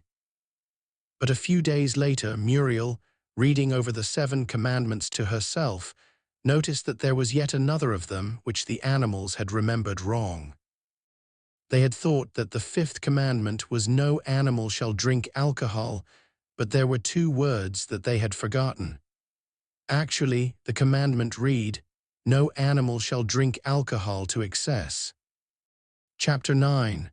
Boxer's split hoof was a long time in healing. They had started the rebuilding of the windmill the day after the victory celebrations were ended. Boxer refused to take even a day off work, and made it a point of honor not to let it be seen that he was in pain. In the evenings, he would admit privately to Clover that the hoof troubled him a great deal. Clover treated the hoof with poultices of herbs which she prepared by chewing them, and both she and Benjamin urged Boxer to work less hard. A horse's lungs do not last forever, she said to him. But Boxer would not listen. He had, he said, only one real ambition left, to see the windmill well underway before he reached the age for retirement. At the beginning, when the laws of Animal Farm were first formulated, the retiring age had been fixed for horses and pigs at 12, for cows at 14, for dogs at 9, for sheep at 7, and for hens and geese at 5. Liberal old age pensions had been agreed upon. As yet no animal had actually retired on pension, but of late the subject had been discussed more and more. Now that the small field beyond the orchard had been set aside for barley, it was rumored that a corner of the large pasture was to be fenced off and turned into a grazing ground for superannuated animals. For a horse, it was said, the pension would be 5 pounds of corn a day, and in winter, 15 pounds of hay, with a carrot or possibly an apple on public holidays. Boxer's 12th birthday was due in the late summer of the following year. Meanwhile, life was hard. The winter was as cold as the last one had been, and food was even shorter. Once again, all rations were reduced, except those of the pigs and the dogs. A too rigid equality in rations, Squealer explained, would have been contrary to the principles of animalism. In any case, he had no difficulty in proving to the other animals that they were not in reality short of food, whatever the appearances might be. For the time being, certainly, it had been found necessary to make a readjustment of rations. Squealer always spoke of it as a readjustment, never as a reduction. But in comparison with the days of Jones, the improvement was enormous. Reading out the figures in a shrill, rapid voice, he proved to them in detail that they had more oats, more hay, more turnips than they had had in Jones's day, that they worked shorter hours, that their drinking water was of better quality, that they lived longer, that a larger proportion of their young ones survived infancy, and that they had more straw in their stalls and suffered less from fleas. The animals believed every word of it. Truth to tell, Jones and all he stood for had almost faded out of their memories. They knew that life nowadays was harsh and bare, that they were often hungry and often cold, and that they were usually working when they were not asleep. But doubtless it had been worse in the old days. They were glad to believe so. Besides, in those days they had been slaves and now they were free, and that made all the difference, as Squealer did not fail to point out. There were many more mouths to feed now. In the autumn, the 4 sows had all littered about simultaneously, producing 31 young pigs between them. The young pigs were piebald, and as Napoleon was the only boar on the farm, it was possible to guess at their parentage. It was announced that later, when bricks and timber had been purchased, a schoolroom would be built in the farmhouse garden. For the time being, the young pigs were given their instruction by Napoleon himself in the farmhouse kitchen. They took their exercise in the garden and were discouraged from playing with the other young animals. About this time, too, it was laid down as a rule that when a pig and any other animal met on the path, the other animal must stand aside, and also that all pigs, of whatever degree, were to have the privilege of wearing green ribbons on their tails on Sundays. The farm had had a fairly successful year, but was still short of money. There were the bricks, sand, and lime for the schoolroom to be purchased, and it would also be necessary to begin saving up again for the machinery for the windmill. Then there were lamp, oil, and candles for the house, sugar for Napoleon's own table. He forbade this to the other pigs, on the ground that it made them fat, and all the usual replacements such as tools, nails, string, coal, wire, scrap iron, and dog biscuits. A stump of hay and part of the potato crop were sold off, and the contract for eggs was increased to 600 a week, so that year the hens barely hatched enough chicks to keep their numbers at the same level. Rations, reduced in December, were reduced again in February, and lanterns in the stalls were forbidden to save oil. But the pigs seemed comfortable enough, and in fact were putting on weight if anything.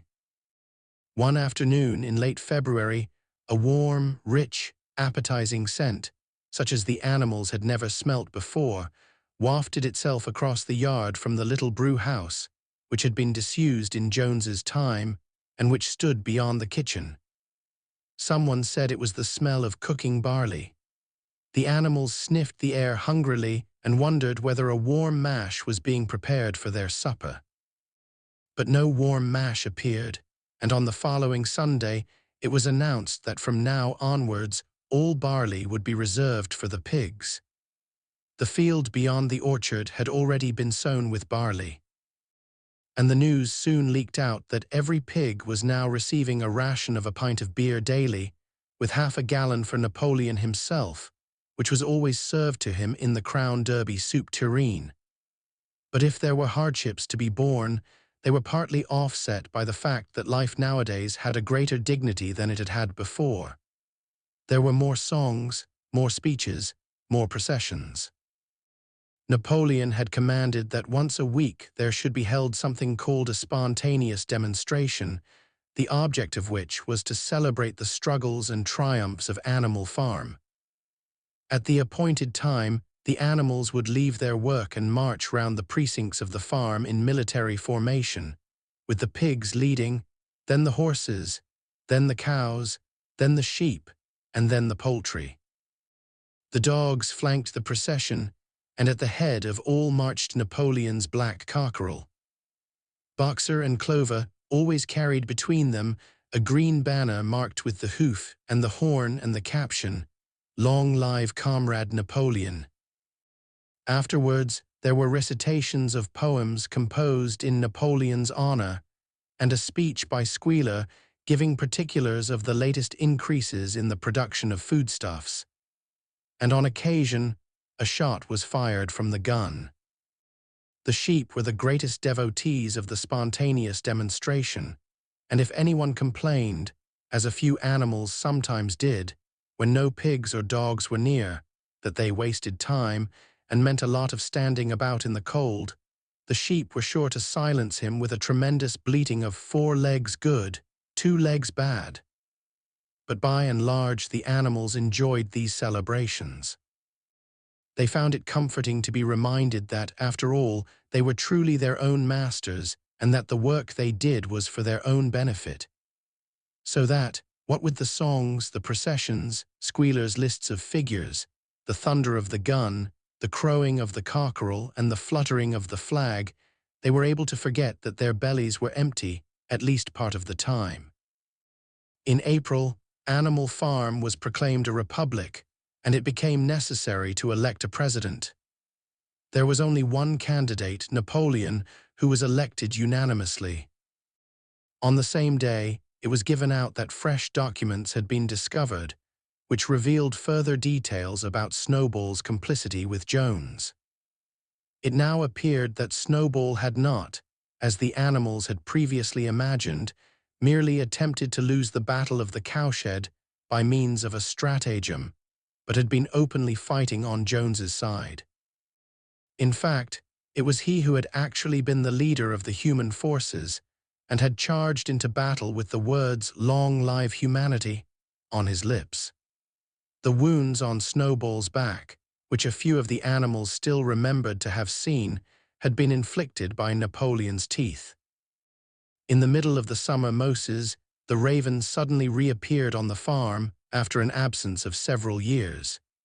He was quite unchanged, still did no work, and talked in the same strain as ever about Sugar Candy Mountain.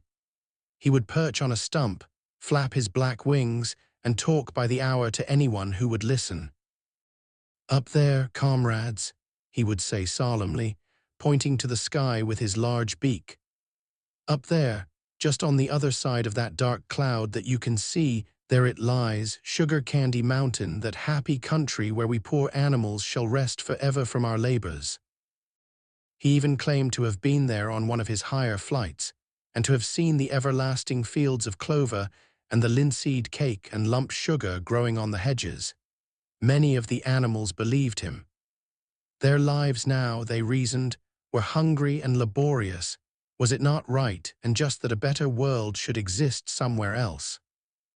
A thing that was difficult to determine was the attitude of the pigs towards Moses.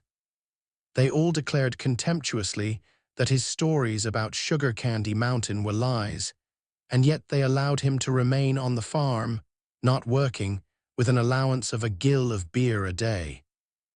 After his hoof had healed up, Boxer worked harder than ever. Indeed, all the animals worked like slaves that year. Apart from the regular work of the farm and the rebuilding of the windmill, there was the schoolhouse for the young pigs, which was started in March. Sometimes the long hours on insufficient food were hard to bear, but Boxer never faltered. In nothing that he said or did was there any sign that his strength was not what it had been. It was only his appearance that was a little altered. His hide was less shiny than it had used to be, and his great haunches seemed to have shrunken. The others said, "Boxer will pick up when the spring grass comes on," but the spring came and Boxer grew no fatter. Sometimes on the slope leading to the top of the quarry, when he braced his muscles against the weight of some vast boulder, it seemed that nothing kept him on his feet except the will to continue. At such times, his lips were seen to form the words, "I will work harder." He had no voice left. Once again, Clover and Benjamin warned him to take care of his health, but Boxer paid no attention. His 12th birthday was approaching. He did not care what happened so long as a good store of stone was accumulated before he went on pension. Late one evening in the summer, a sudden rumor ran round the farm that something had happened to Boxer. He had gone out alone to drag a load of stone down to the windmill, and sure enough, the rumor was true. A few minutes later, 2 pigeons came racing in with the news. Boxer has fallen, he is lying on his side and can't get up. About half the animals on the farm rushed out to the knoll where the windmill stood. There lay Boxer between the shafts of the cart, his neck stretched out, unable even to raise his head. His eyes were glazed, his sides matted with sweat. A thin stream of blood had trickled out of his mouth. Clover dropped to her knees at his side. "Boxer," she cried, "how are you?" "It is my lung," said Boxer in a weak voice. "It does not matter. I think you will be able to finish the windmill without me. There is a pretty good store of stone accumulated. I had only another month to go in any case. To tell you the truth, I had been looking forward to my retirement. And perhaps, as Benjamin is growing old too, they will let him retire at the same time and be a companion to me." "We must get help at once," said Clover. "Run, somebody, and tell Squealer what has happened." All the other animals immediately raced back to the farmhouse to give Squealer the news. Only Clover remained, and Benjamin, who lay down at Boxer's side and without speaking kept the flies off him with his long tail.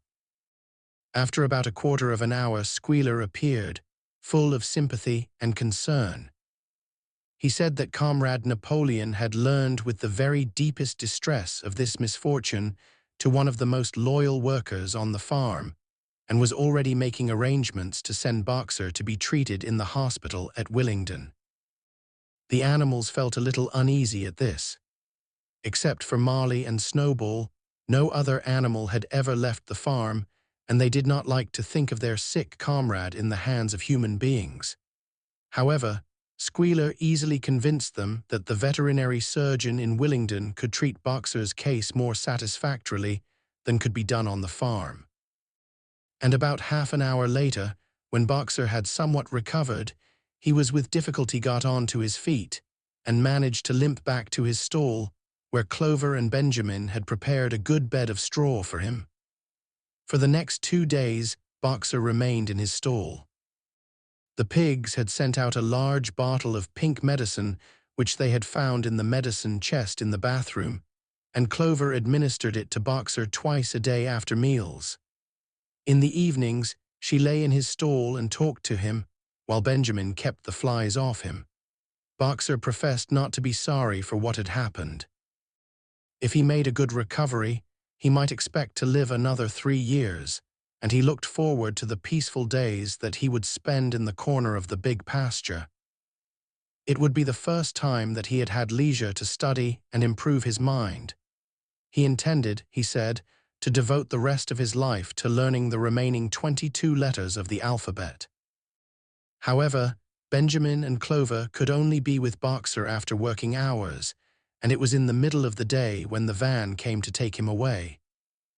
The animals were all at work weeding turnips under the supervision of a pig, when they were astonished to see Benjamin come galloping from the direction of the farm buildings, braying at the top of his voice. It was the first time that they had ever seen Benjamin excited. Indeed, it was the first time that anyone had ever seen him gallop. "Quick, quick," he shouted. "Come at once. They're taking Boxer away." Without waiting for orders from the pig, the animals broke off work and raced back to the farm buildings. Sure enough, there in the yard was a large closed van, drawn by 2 horses, with lettering on its side and a sly-looking man in a low-crowned bowler hat sitting on the driver's seat. And Boxer's stall was empty. The animals crowded round the van.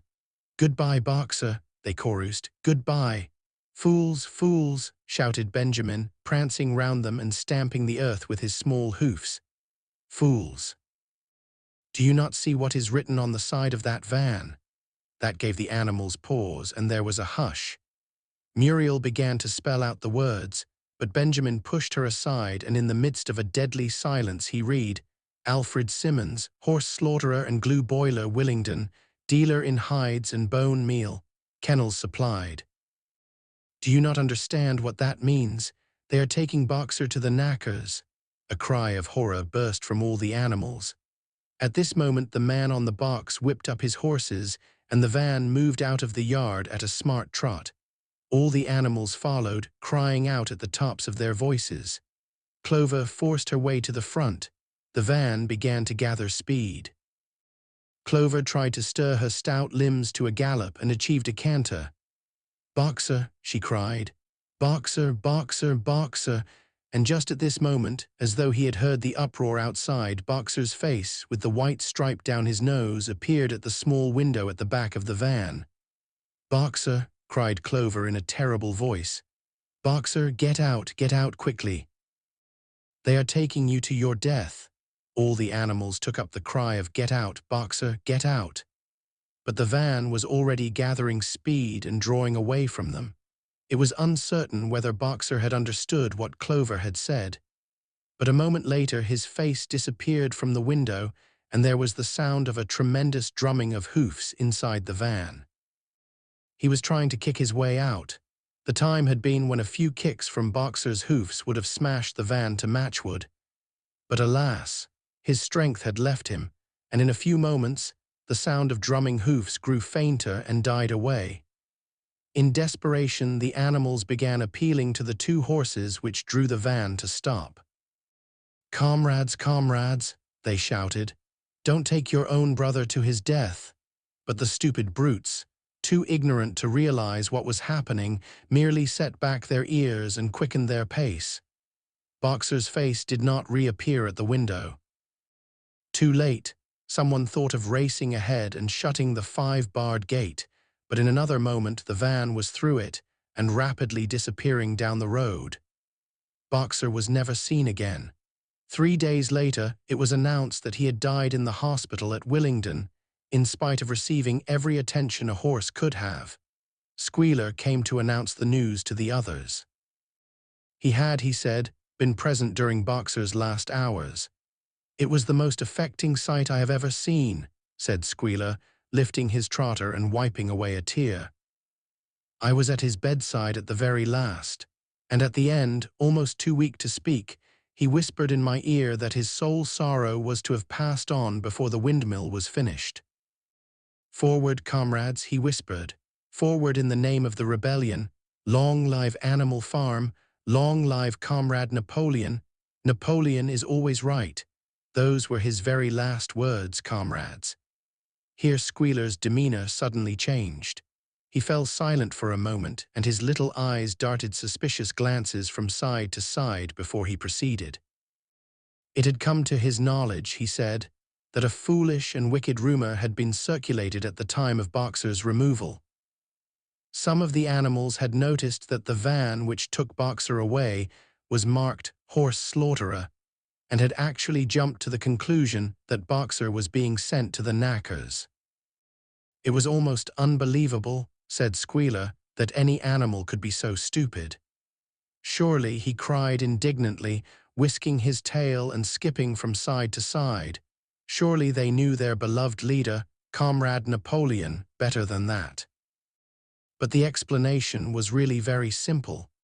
The van had previously been the property of the knacker and had been bought by the veterinary surgeon, who had not yet painted the old name out. That was how the mistake had arisen. The animals were enormously relieved to hear this. And when Squealer went on to give further graphic details of Boxer's death-bed, the admirable care he had received, and the expensive medicines for which Napoleon had paid without a thought as to the cost, their last doubts disappeared, and the sorrow that they felt for their comrade's death was tempered by the thought that at least he had died happy. Napoleon himself appeared at the meeting on the following Sunday morning and pronounced a short oration in Boxer's honor. It had not been possible, he said, to bring back their lamented comrade's remains for interment on the farm, but he had ordered a large wreath to be made from the laurels in the farmhouse garden and sent down to be placed on Boxer's grave. And in a few days' time, the pigs intended to hold a memorial banquet in Boxer's honor. Napoleon ended his speech with a reminder of Boxer's two favorite maxims: "I will work harder," and "Comrade Napoleon is always right."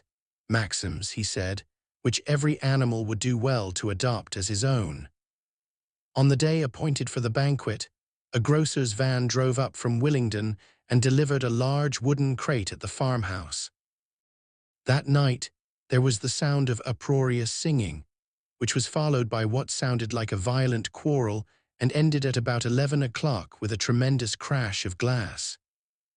No one stirred in the farmhouse before noon on the following day, and the word went round that from somewhere or other, the pigs had acquired the money to buy themselves another case of whiskey. Chapter 10. Years passed. The seasons came and went, the short animal lives fled by. A time came when there was no one who remembered the old days before the rebellion, except Clover, Benjamin, Moses the raven, and a number of the pigs. Muriel was dead, Bluebell, Jessie, and Pincher were dead. Jones, too, was dead. He had died in an inebriate's home in another part of the county. Snowball was forgotten. Boxer was forgotten, except by the few who had known him. Clover was an old stout mare now, stiff in the joints and with a tendency to rheumy eyes. She was 2 years past the retiring age, but in fact, no animal had ever actually retired. The talk of setting aside a corner of the pasture for superannuated animals had long since been dropped. Napoleon was now a mature boar of 24 stone. Squealer was so fat that he could with difficulty see out of his eyes. Only old Benjamin was much the same as ever, except for being a little grayer about the muzzle and, since Boxer's death, more morose and taciturn than ever. There were many more creatures on the farm now, though the increase was not so great as had been expected in earlier years. Many animals had been born to whom the rebellion was only a dim tradition, passed on by word of mouth, and others had been bought who had never heard mention of such a thing before their arrival. The farm possessed 3 horses now besides Clover. They were fine upstanding beasts, willing workers and good comrades, but very stupid. None of them proved able to learn the alphabet beyond the letter B. They accepted everything that they were told about the rebellion and the principles of animalism, especially from Clover, for whom they had an almost filial respect. But it was doubtful whether they understood very much of it. The farm was more prosperous now, and better organized. It had even been enlarged by 2 fields which had been bought from Mr. Pilkington. The windmill had been successfully completed at last, and the farm possessed a threshing machine and a hay elevator of its own, and various new buildings had been added to it. Whymper had bought himself a dog-cart. The windmill, however, had not after all been used for generating electrical power. It was used for milling corn and brought in a handsome money profit. The animals were hard at work building yet another windmill. When that one was finished, so it was said, the dynamos would be installed. But the luxuries of which Snowball had once taught the animals to dream, the stalls with electric light and hot and cold water, and the 3-day week were no longer talked about. Napoleon had denounced such ideas as contrary to the spirit of animalism. The truest happiness, he said, lay in working hard and living frugally. Somehow it seemed as though the farm had grown richer without making the animals themselves any richer, except, of course, for the pigs and the dogs. Perhaps this was partly because there were so many pigs and so many dogs. It was not that these creatures did not work after their fashion. There was, as Squealer was never tired of explaining, endless work in the supervision and organization of the farm. Much of this work was of a kind that the other animals were too ignorant to understand. For example, Squealer told them that the pigs had to expend enormous labors every day upon mysterious things called files, reports, minutes, and memoranda. These were large sheets of paper which had to be closely covered with writing, and as soon as they were so covered, they were burnt in the furnace. This was of the highest importance for the welfare of the farm, Squealer said. But still, neither pigs nor dogs produced any food by their own labor, and there were very many of them, and their appetites were always good. As for the others, their life, so far as they knew, was as it had always been. They were generally hungry, they slept on straw, they drank from the pool, they labored in the fields. In winter they were troubled by the cold, and in summer by the flies. Sometimes the older ones among them racked their dim memories and tried to determine whether in the early days of the rebellion, when Jones's expulsion was still recent, things had been better or worse than now. They could not remember.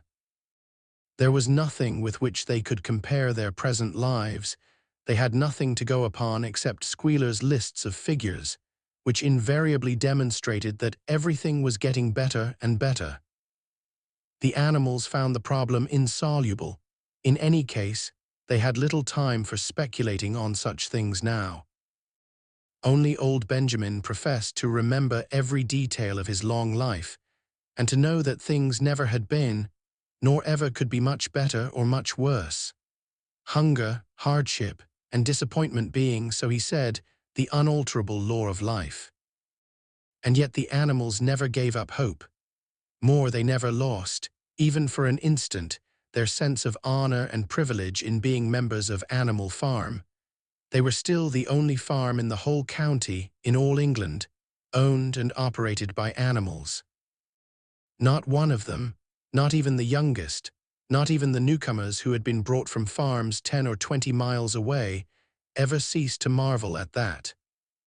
And when they heard the gun booming and saw the green flag fluttering at the masthead, their hearts swelled with imperishable pride, and the talk turned always towards the old heroic days, the expulsion of Jones, the writing of the 7 Commandments, the great battles in which the human invaders had been defeated. None of the old dreams had been abandoned.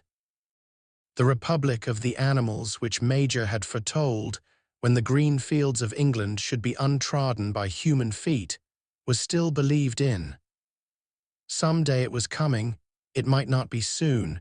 It might not be within the lifetime of any animal now living, but still it was coming. Even the tune of Beasts of England was perhaps hummed secretly here and there. At any rate, it was a fact that every animal on the farm knew it, though no one would have dared to sing it aloud. It might be that their lives were hard, and that not all of their hopes had been fulfilled, but they were conscious that they were not as other animals. If they went hungry, it was not from feeding tyrannical human beings. If they worked hard, at least they worked for themselves. No creature among them went upon 2 legs. No creature called any other creature master. All animals were equal. One day in early summer, Squealer ordered the sheep to follow him, and led them out to a piece of waste ground at the other end of the farm, which had become overgrown with birch saplings. The sheep spent the whole day there browsing at the leaves under Squealer's supervision. In the evening he returned to the farmhouse himself, but, as it was warm weather, told the sheep to stay where they were. It ended by their remaining there for a whole week, during which time the other animals saw nothing of them. Squealer was with them for the greater part of every day. He was, he said, teaching them to sing a new song for which privacy was needed. It was just after the sheep had returned, on a pleasant evening when the animals had finished work and were making their way back to the farm buildings, that the terrified neighing of a horse sounded from the yard. Startled, the animals stopped in their tracks. It was Clover's voice. She neighed again, and all the animals broke into a gallop and rushed into the yard. Then they saw what Clover had seen. It was a pig walking on his hind legs. Yes, it was Squealer. A little awkwardly, as though not quite used to supporting his considerable bulk in that position, but with perfect balance, he was strolling across the yard. And a moment later, out from the door of the farmhouse came a long file of pigs, all walking on their hind legs. Some did it better than others. One or two were even a trifle unsteady and looked as though they would have liked the support of a stick. But every one of them made his way right round the yard successfully. And finally, there was a tremendous baying of dogs and a shrill crowing from the black cockerel, and out came Napoleon himself, majestically upright, casting haughty glances from side to side, and with his dogs gambolling round him. He carried a whip in his trotter. There was a deadly silence. Amazed, terrified, huddling together, the animals watched the long line of pigs march slowly round the yard. It was as though the world had turned upside down. Then there came a moment when the first shock had worn off and when, in spite of everything, in spite of their terror of the dogs, and of the habit developed through long years of never complaining, never criticizing, no matter what happened, they might have uttered some word of protest. But just at that moment, as though at a signal, all the sheep burst out into a tremendous bleating of, 4 legs good, 2 legs better. 4 legs good, 2 legs better, 4 legs good, 2 legs better. It went on for 5 minutes without stopping, and by the time the sheep had quieted down, the chance to utter any protest had passed, for the pigs had marched back into the farmhouse. Benjamin felt a nose nuzzling at his shoulder. He looked round. It was Clover. Her old eyes looked dimmer than ever. Without saying anything, she tugged gently at his mane and led him round to the end of the big barn where the 7 commandments were written. For a minute or two they stood gazing at the tarred wall with its white lettering. "My sight is failing," she said finally. "Even when I was young, I could not have read what was written there, but it appears to me that that wall looks different. Are the 7 commandments the same as they used to be, Benjamin?" For once Benjamin consented to break his rule, and he read out to her what was written on the wall. There was nothing there now except a single commandment. It ran, "All animals are equal, but some animals are more equal than others." After that, it did not seem strange when next day the pigs who were supervising the work of the farm all carried whips in their trotters. It did not seem strange to learn that the pigs had bought themselves a wireless set, were arranging to install a telephone, and had taken out subscriptions to John Bull, Tit Bits, and the Daily Mirror.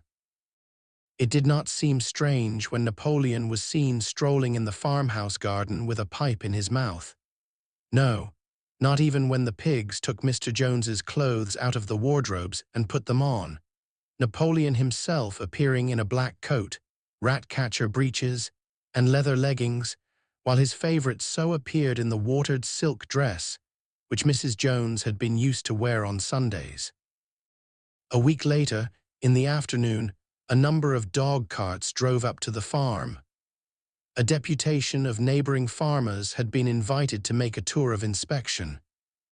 They were shown all over the farm and expressed great admiration for everything they saw, especially the windmill. The animals were weeding the turnip field.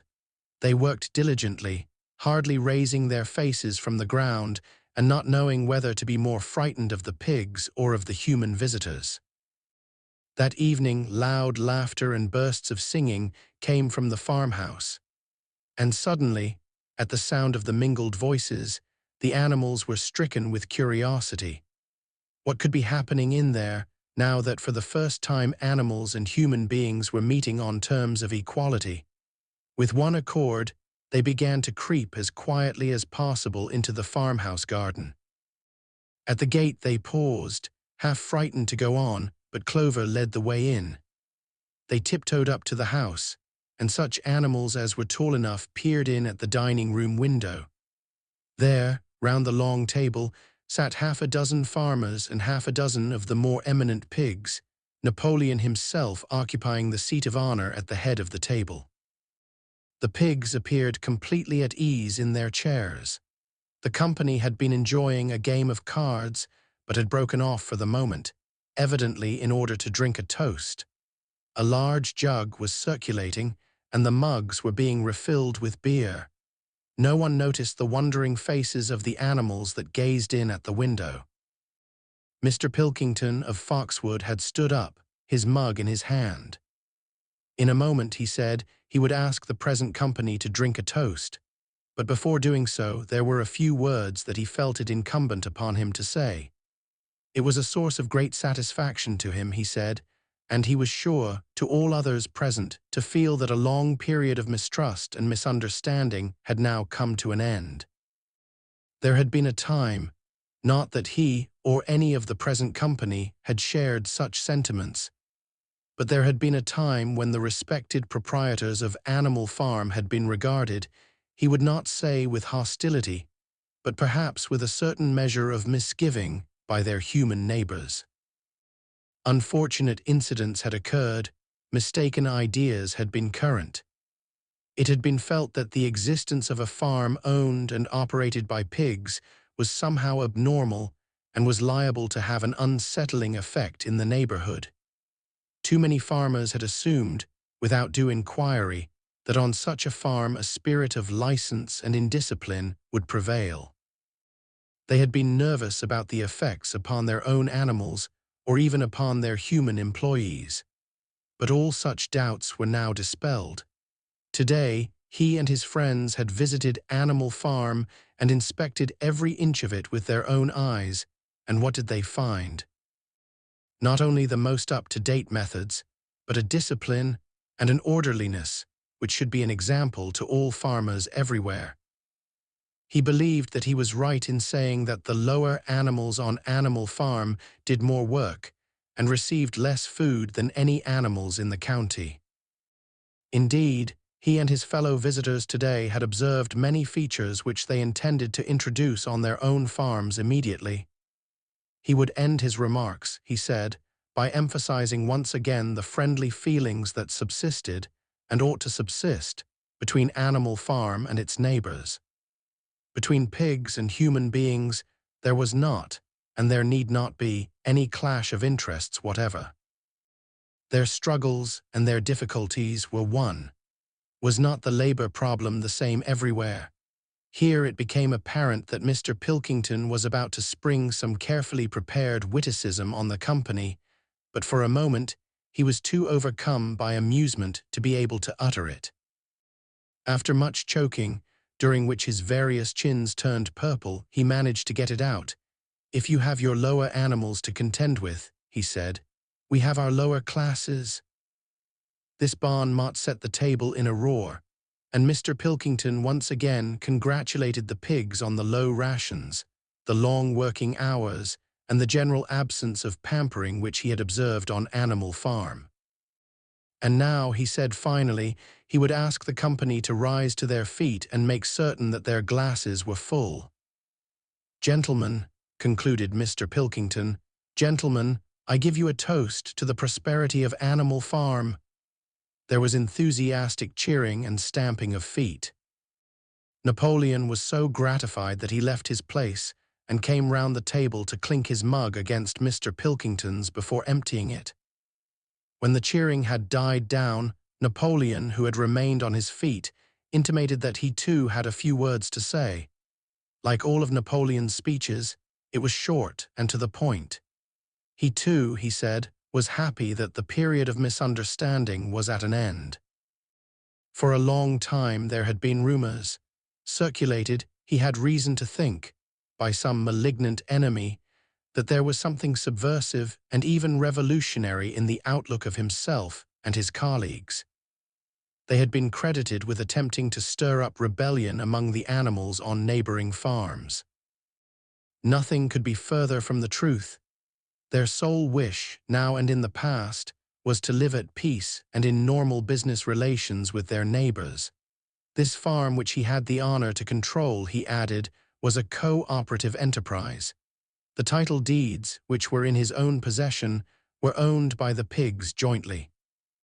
He did not believe, he said, that any of the old suspicions still lingered, but certain changes had been made recently in the routine of the farm which should have the effect of promoting confidence still further.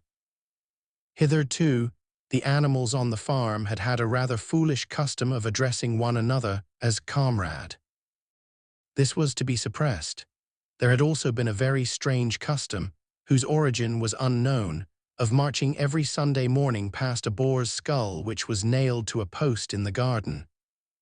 This, too, would be suppressed, and the skull had already been buried. His visitors might have observed, too, the green flag which flew from the masthead. If so, they would perhaps have noted that the white hoof and horn with which it had previously been marked had now been removed. It would be a plain green flag from now onwards. He had only one criticism, he said, to make of Mr. Pilkington's excellent and neighborly speech. Mr. Pilkington had referred throughout to Animal Farm. He could not, of course, know, for he, Napoleon, was only now for the first time announcing it, that the name Animal Farm had been abolished. Henceforward the farm was to be known as the Manor Farm, which he believed was its correct and original name. "Gentlemen," concluded Napoleon, "I will give you the same toast as before, but in a different form. Fill your glasses to the brim. Gentlemen, here is my toast to the prosperity of the Manor Farm." There was the same hearty cheering as before, and the mugs were emptied to the dregs. But as the animals outside gazed at the scene, it seemed to them that some strange thing was happening. What was it that had altered in the faces of the pigs? Clover's old dim eyes flitted from one face to another. Some of them had 5 chins, some had 4, some had 3, but what was it that seemed to be melting and changing? Then, the applause having come to an end, the company took up their cards and continued the game that had been interrupted, and the animals crept silently away. But they had not gone 20 yards when they stopped short. An uproar of voices was coming from the farmhouse. They rushed back and looked through the window again. Yes, a violent quarrel was in progress. There were shoutings, hangings on the table, sharp suspicious glances, furious denials. The source of the trouble appeared to be that Napoleon and Mr. Pilkington had each played an ace of spades simultaneously. 12 voices were shouting in anger, and they were all alike. No question now what had happened to the faces of the pigs. The creatures outside looked from pig to man, and from man to pig, and from pig to man again, but already it was impossible to say which was which. The end. And so, over time, the faces of pigs and humans, indistinguishable in the flickering light. The revolution, once bright with promise, had shifted, slowly, silently, until those who had once cried for freedom walked on 2 legs, spoke in commands, and toasted to power in the very house they once condemned. The animals, the quiet, weary ones, looked through the windows of the farmhouse, but could no longer tell who was who. Pig or man, master or servant, the difference had long since faded. Yet the wind still moved gently across the fields, the barn still stood beneath the stars, and in the hush of night, somewhere deep within, the hope of something better still stirred like an ember under ashes. But for now the farm is still. The hoofbeats have faded. The voices have quieted, and you can rest too. Let the last thoughts drift like clouds across a night sky. Let the lessons settle gently, and allow the quiet to return. Sleep well and good night. You're safe here. The story is done for now, until next time.